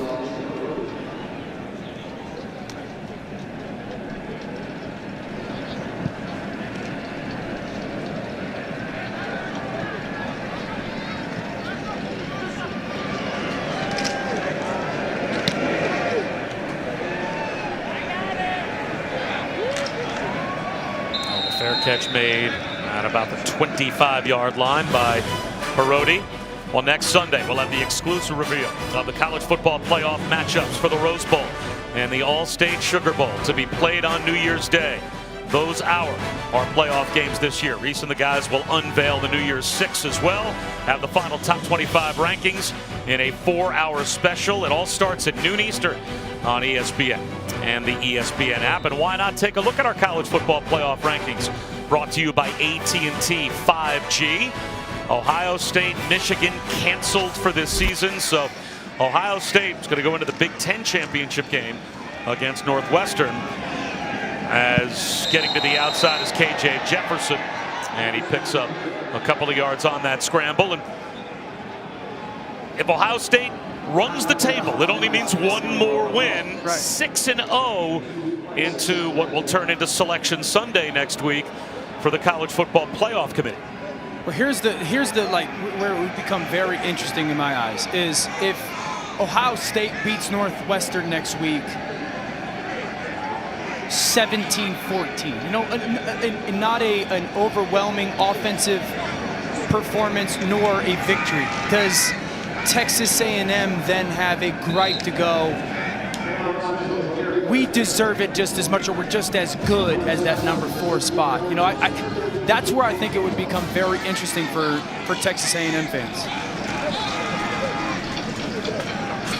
A yard on the dive for Traylon Smith is good for a first down. I guess the question I would have, Big Ten championship game with Ohio State only playing their 6th game of the season. Right.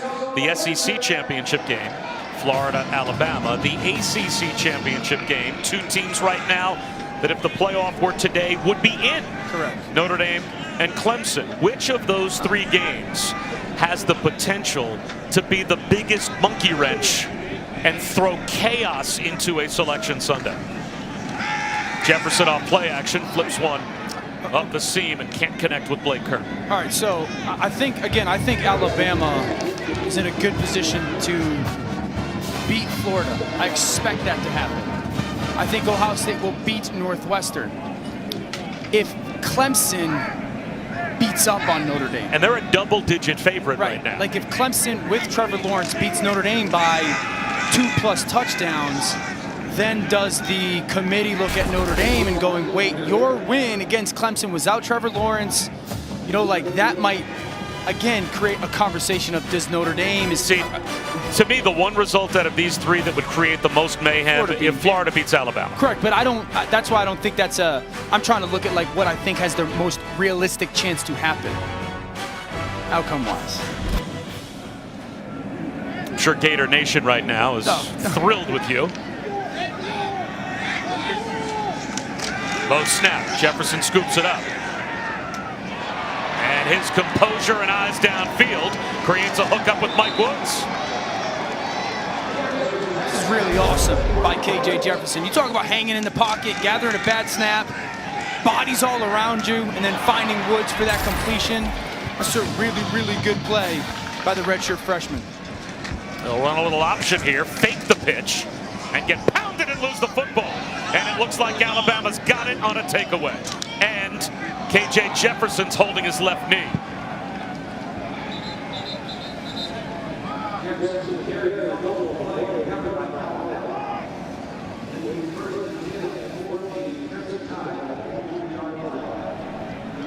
Byron Young came up with the fumble recovery.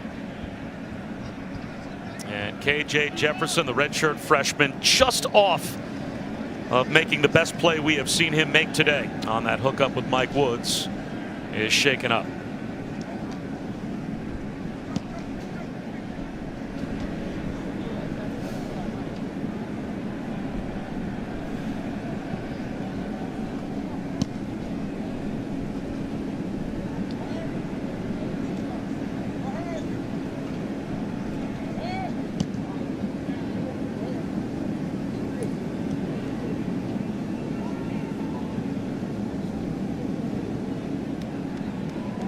He is not able to put any weight at all on that left knee as we take another look at the replay here. A nice fake, but on that hit, the ball was knocked out by Jalen Moody, recovered by Byron Young. But he falls awkwardly, and the left knee obviously hurt. Certainly hope he's okay. You know, Sam Pittman, when you asked him about where the team was in relation to maybe 3 or 4 weeks ago, KJ Jefferson was someone that he singled out and said, you know what, we think we might have a quarterback that we're really excited for when it comes to his future. And so you just hope that KJ Jefferson's okay. And we'll see who goes in at quarterback now for Arkansas with Jefferson hurt. Back to the offense, the true freshman Bryce Young. Swings one out wide to another true freshman, and Javon Baker gets to the sideline and has a first down.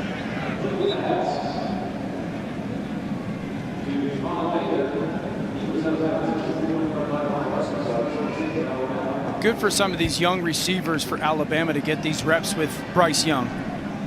You know, if Mac Jones decides to go into the NFL, Bryce Young looks to be the future at that position. And they're also really young at wide receiver.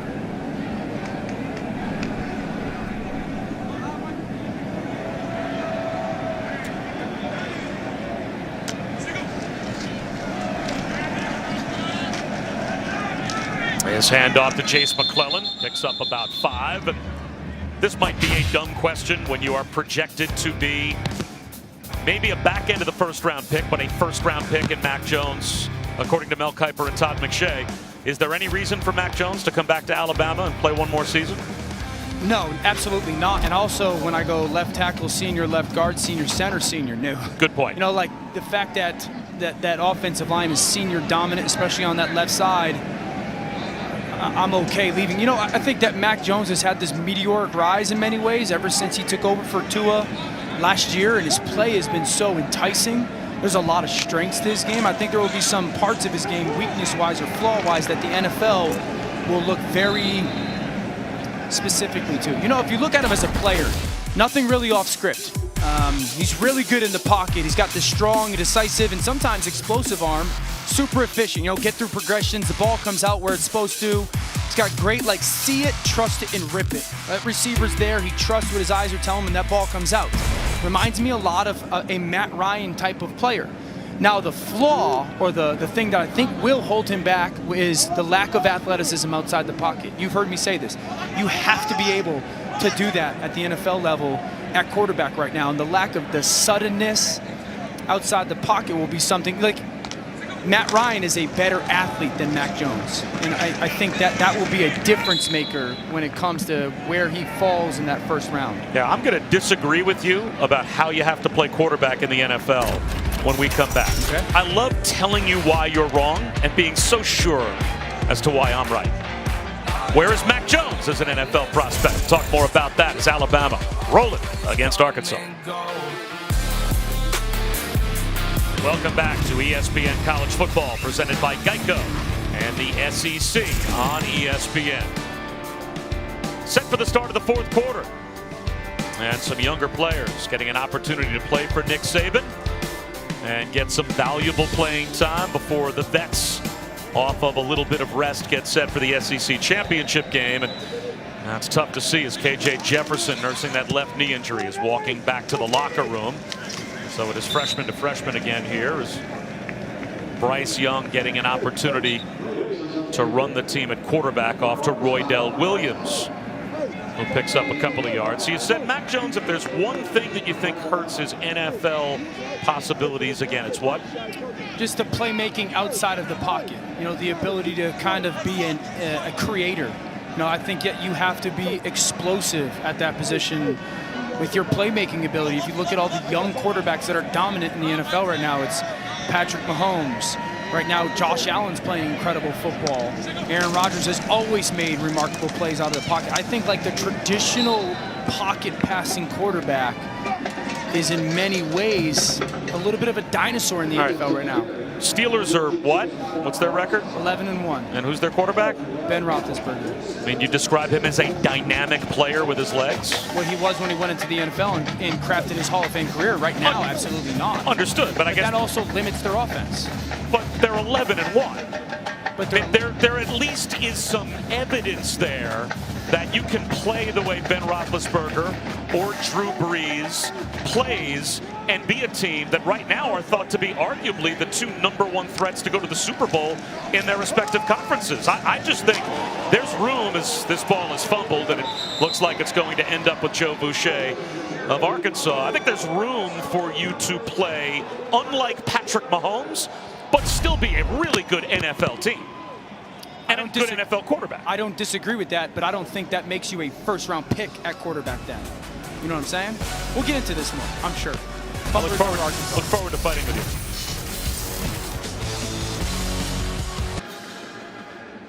Mac Jones' football career began as a 9-year-old on the Jacksonville Pop Warner team. Him and his family continue to be big supporters of the Outlaws. They've donated money. This week, Mac sent them a video wishing them good luck on the national championship game.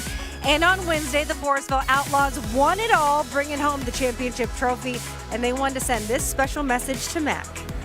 Deontay Hampton, head coach of the Forestville Outlaws. Mac Jones, thank you for all your support. Mac Jones, bring the national championship back home. Outlaws, roll tide!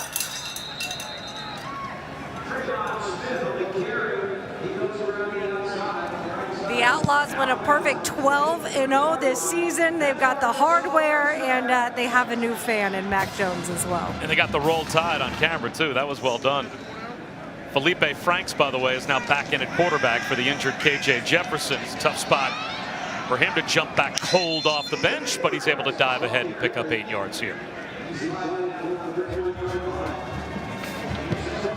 I'm going to finish my argument with Mac Jones, and I'm going to bury yours. Okay?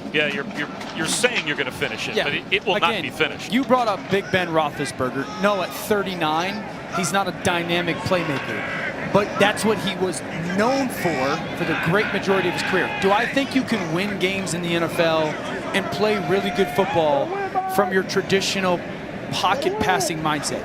Yes, it stresses a little bit more of your coaching and your scheme. It minimizes what you can do. You can still do that. That being said, to be a first-round draft pick at that position, you have to be a guy that goes above the X's and O's. You have to be a creator. You got to be a guy that can kind of create your own offense after the snap. The Kyler Murrays, again, Patrick Mahomes, Josh Allen's, Tua. You got to be able to do that stuff after the traditional progression or pass concept is covered up.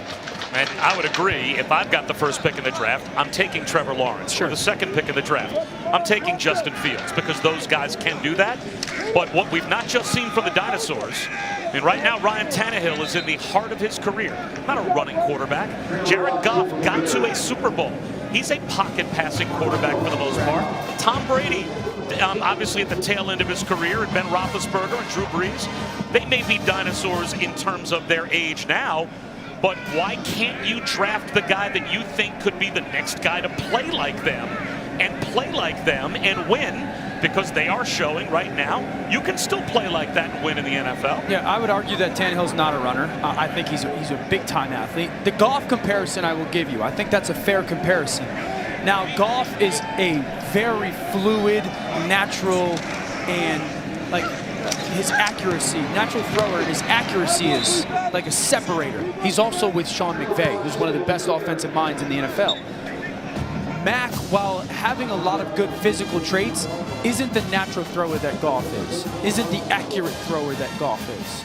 And so, again, you can still do it, but to be a first-round pick at that position. So you don't think Mac Jones or Kyle Trask will go in the first round? I think that I don't think so, no. I mean, if they don't go in the first round, they'll go very high in the second round. Yeah, I think they're early second-round picks. I don't think that they will be first-round picks. Now, maybe someone hops back into that last 4 selections, but I think they'll be early second-rounders. Timeout called by Felipe Franks before third down and 2, so we'll step aside for just a moment.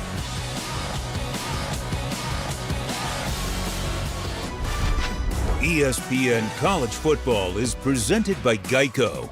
You could save even more by bundling home and car insurance. And in part by Duluth Trading Company. Tough, ingenious workwear designed and tested by tradesmen. For the 10th time next Saturday, Alabama and Florida will meet in the SEC Championship game. And then December 20th, we will find out on the Selection Show, presented by AT&T, who will play in the Rose Bowl and the All-State Sugar Bowl. That on January 1st is our college football playoff semifinal doubleheader. And of course, that will determine who plays in the national championship game presented by AT&T 10 days later. But this year it is the Rose Bowl and Sugar Bowl. That will determine the college football playoff championship matchup. And it starts at 5 Eastern on New Year's Day. So after the timeout, Felipe Franks sends Mike Woods in motion and rolls in that direction on third down. Under pressure, and down he goes again.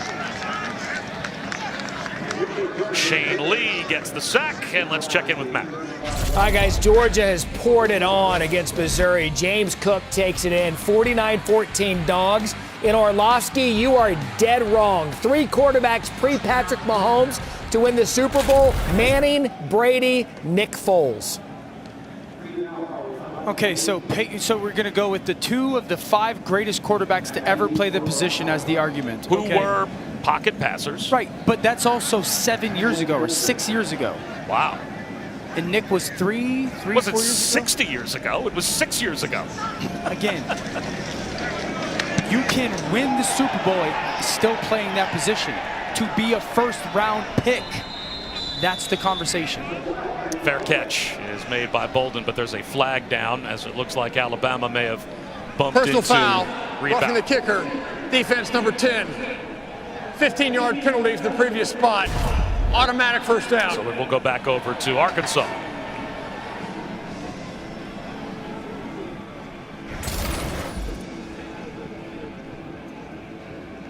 Tonight, UFC 256 in Las Vegas with flyweight champion Davison Figueiredo will defend his belt against #1 contender Brandon Moreno. The prelims start at 8 Eastern on ESPN2, ESPN Plus, and ESPN Deportes, with the main card on pay-per-view at 10 Eastern. To order in English and Spanish, go to espnplus.com/ppv. So Felipe Franks gets another chance with the football with 9.5 minutes to go.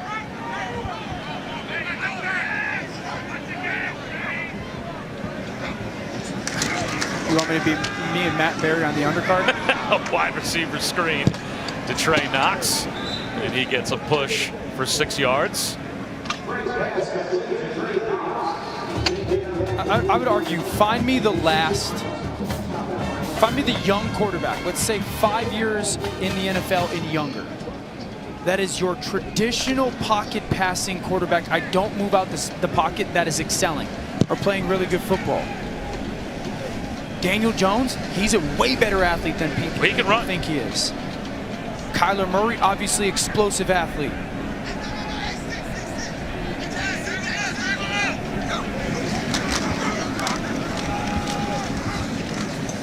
That handoff to Smith comes up about 2 yards shy of a first down, so it'll be third down again for the Hogs with 8 minutes and 40 seconds to go. No, you're right. There's no question that the mobility and athleticism that is now attached with that position is what's going to get teams at the top of the draft to want the Trevor Lawrences and the Justin Fields and the Kyler Murrays and the Baker Mayfields. Guys, and I think that even as Sam Darnold was drafted third, Sam can run. I think the thing for Mac Jones and probably a Kyle Trask is, are they so good at all those other things? Their intelligence, their preparation, their arm strength, their ability to throw with windows. Smith loses the football. It's another takeaway for the Alabama defense.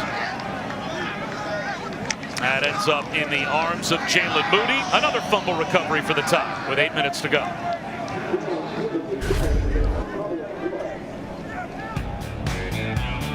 Traylon Smith just doing what he can to try and buy some more yards for Arkansas. Coughs it up. Back with today's Live Moss moment, brought to you by Taco Bell. And hard to believe this was a 3-3 game late in the first quarter, Dan Orlovsky, and then Devontae Smith did what Devontae Smith does and changes the game on this punt return. Gave energy to their football team. It felt like the offense started a little bit slow. The defense was really good, but then that punt return, it felt like it focused everybody on their offense up specifically, and they were rolling ever since. Bumper pull with a stop on Chase McClellan as we check in with Matt. All right, guys, good one between Utah and Colorado here. Jake Bentley to Britton Covey. Good throw. Utah takes a 27-21 lead in a back-and-forth game. Coming up, Spencer Sanders, Oklahoma State. That will go final. That'll come up when you guys go final. By the way, Tua, Justin Herbert, Joe Burrow, all pocket guys, all succeeding in the NFL. I cannot believe you just said that. I knew when I saw your eyes go saucer wide. All pocket guys. I don't know about Tua. Herbert and Burrow and Tua are amazing out-of-the-pocket athletes. That gain for McClellan's a couple of yards. Getting word, apparently, that this has just come in from the Oklahoma State world, that Chuba Hubbard has opted out for the rest of the season. They're coming up against Baylor, but Chuba Hubbard has put together every bit the NFL resume at this point that he needs to put together and he is deciding that that is it for his Oklahoma State career. He's got a bright future. You know, really good tailback. He's going to be an early draft pick. I don't know, what, probably somewhere in that second round range, but very good speed and awesome vision. Swing pass is broken up quickly. Taiyu Jones-Bell is met. He didn't have any time to look up before Ladarius Bishop was right in his face. Chris? Yeah, I had Oklahoma State last week, and Chuba's been dealing with a right leg injury all season, really. Hadn't played the last couple games. He hasn't even been able to practice. I actually spoke to him earlier in the year about how difficult this season is. Having been from Canada, he hasn't seen his family in nearly a year. He became an uncle. He hasn't even been able to meet his nephew or niece, and so just it has taken a toll on him throughout the season. That's part of the isolation of the players choosing to be a part of college football or college basketball right now. That is real. You miss your family because you have to stay inside the pseudo bubble that has been created to make sure that COVID stays as far away from these programs as possible.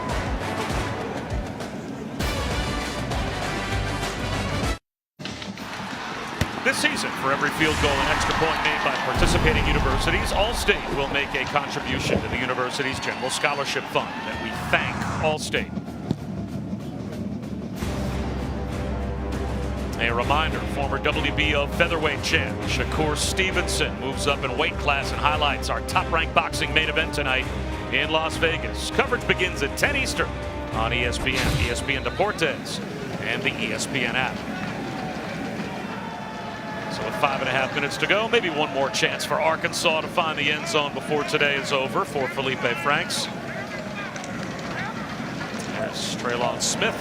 Nope, check that. Franks on a keeper. Fooled me, and he picks up about 11 yards. And by the way, we want to send our best get well wishes as soon as possible to Eli Gold, the voice of the Tide. He was diagnosed, tested positive with COVID this past week, so he's not calling today's game on the radio side for Alabama. Chris Stewart filling in. And I'm sure if Eli Gold is the Eli Gold I think he is and know him to be, he's not listening to us right now. He's an old school radio guy. He's listening to Chris Stewart call today's game between Alabama and Arkansas. But 409 consecutive Crimson Tide games. That streak today broken for Eli Gold because of coronavirus. So we will keep our fingers crossed for you, Eli, that you make a very speedy recovery.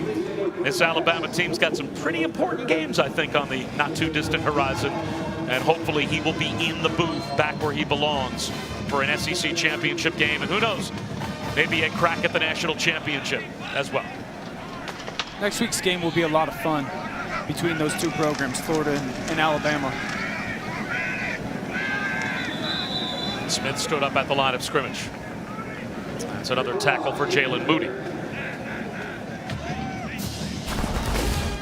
All right, the Alabama defense against the Florida offense. Which side gives next Saturday, and what does Florida have to do against this defense to keep the production up where it needs to be? I think Florida or Alabama defensively will have to answer the question first of who do they or how do they defend Kyle Pitts? You know, like what's that matchup going to look like? Are they going to play him in man, or is there going to be safety help? I think that's a big question for them. Florida having a really good offensive line, that'll be an awesome battle to watch, is this Alabama defensive line going against them. And then, you know, the secondary players for Florida's offense, like Kadarius Toney. Yeah, like how does Alabama want to handle him, especially when they go Kyle Pitts on one side of the field and Toney like in the slot on the other? Look at Coach Saban still fired up about his defense on that third down, but like how they handle some of those players. This is why they're Alabama, and he's Nick Saban, though.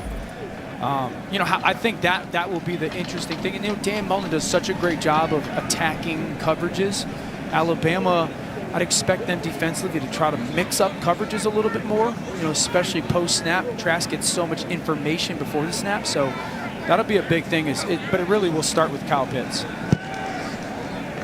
Felipe Franks with the slant to Mike Woods, and he is driven back just short of the first down. But Alabama's defense today, they have made impact plays and taken the ball away. Yeah, it started internally, right? When you had DJ Dale and Barmore, kind of that twist stunt, they win, and then the pressure package. Will Anderson comes from around his edge. So, you know, if this defensive line plays, they were great against the run today, and then when they got into those passing situations, they got after the quarterback. They attacked that offensive line. Like I said, Florida's got a good offensive line, though, so that'll be a really, really good matchup to watch.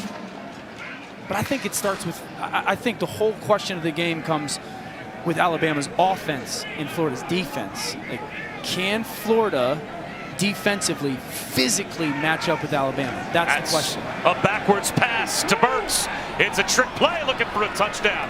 Burks with a jump ball to the goal line. Brian Branch is there for the interception and the touchback. Boy, that's a true freshman. So schooled, does not fall for the trick play, and he is waiting at the goal line for his first career pick.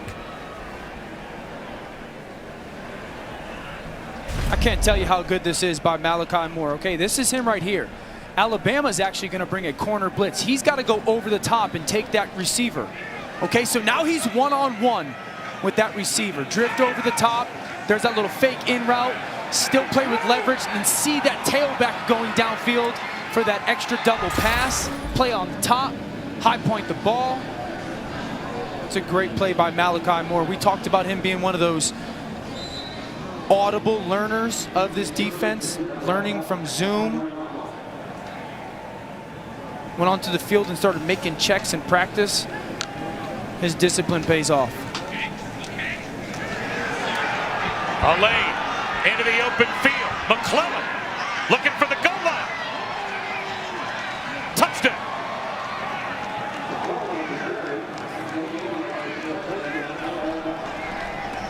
Nothing but true freshmen making plays for the tie. Second touchdown of the season for Chase McClellan. 80 yards. Watch the push by that offensive line. They're climbing up 5-6 yards downfield, creating a huge hole for McClellan.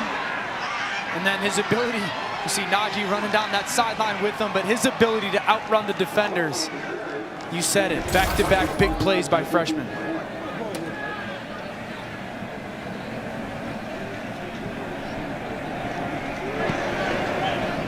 (52-3). And a little bit later on this afternoon, quarterback Sam Howell and North Carolina in Miami to take on De'Ara King and the Canes. 3:30 Eastern on ABC and the ESPN app. And this is a game that could go a long way towards determining whether or not one of these two teams, Miami fans keeping their fingers crossed maybe for the Orange Bowl, could play in a New Year's Six game.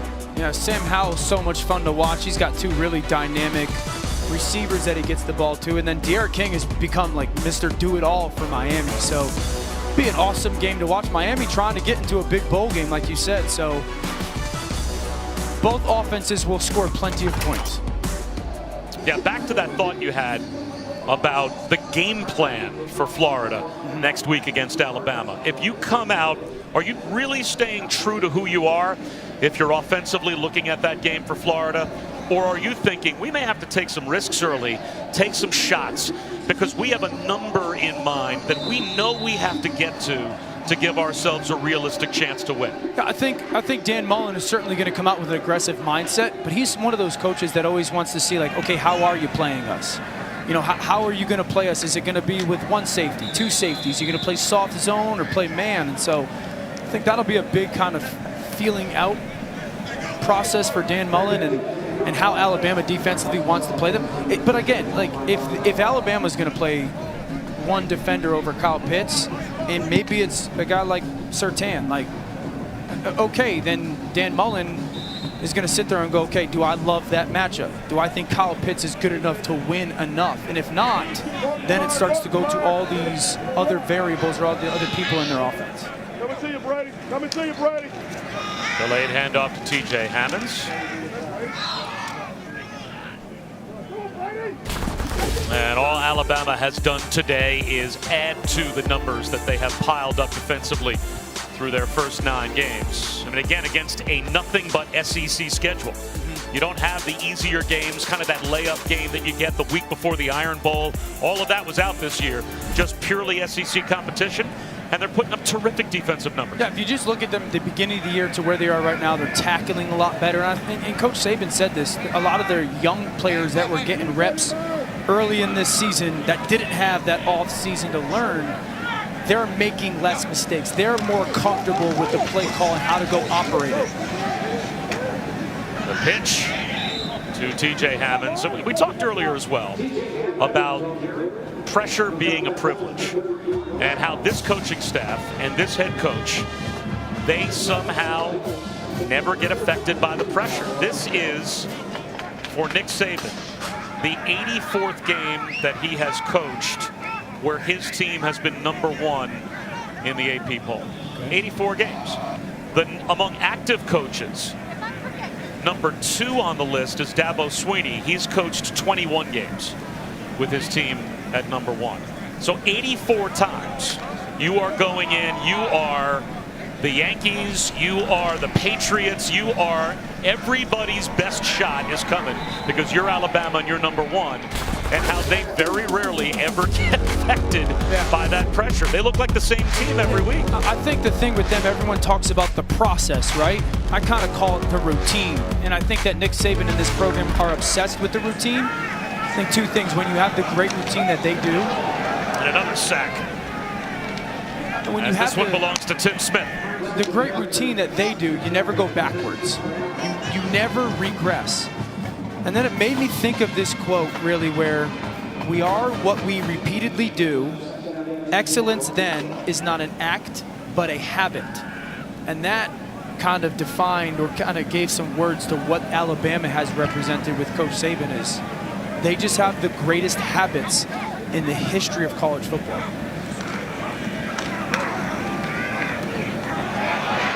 You may not be happy with this run by TJ Hammonds, but it should be the final play of the game as Brian Branch, who got that pick down at the goal line, comes up and makes the tackle. The 5th undefeated regular season since 2008 under Nick Saban. That is #1 in college football during that span, and he will take an undefeated Alabama team into the SEC championship game against Florida next week. And that is all right now that is in between Alabama and a trip to the top spot of the college football playoff.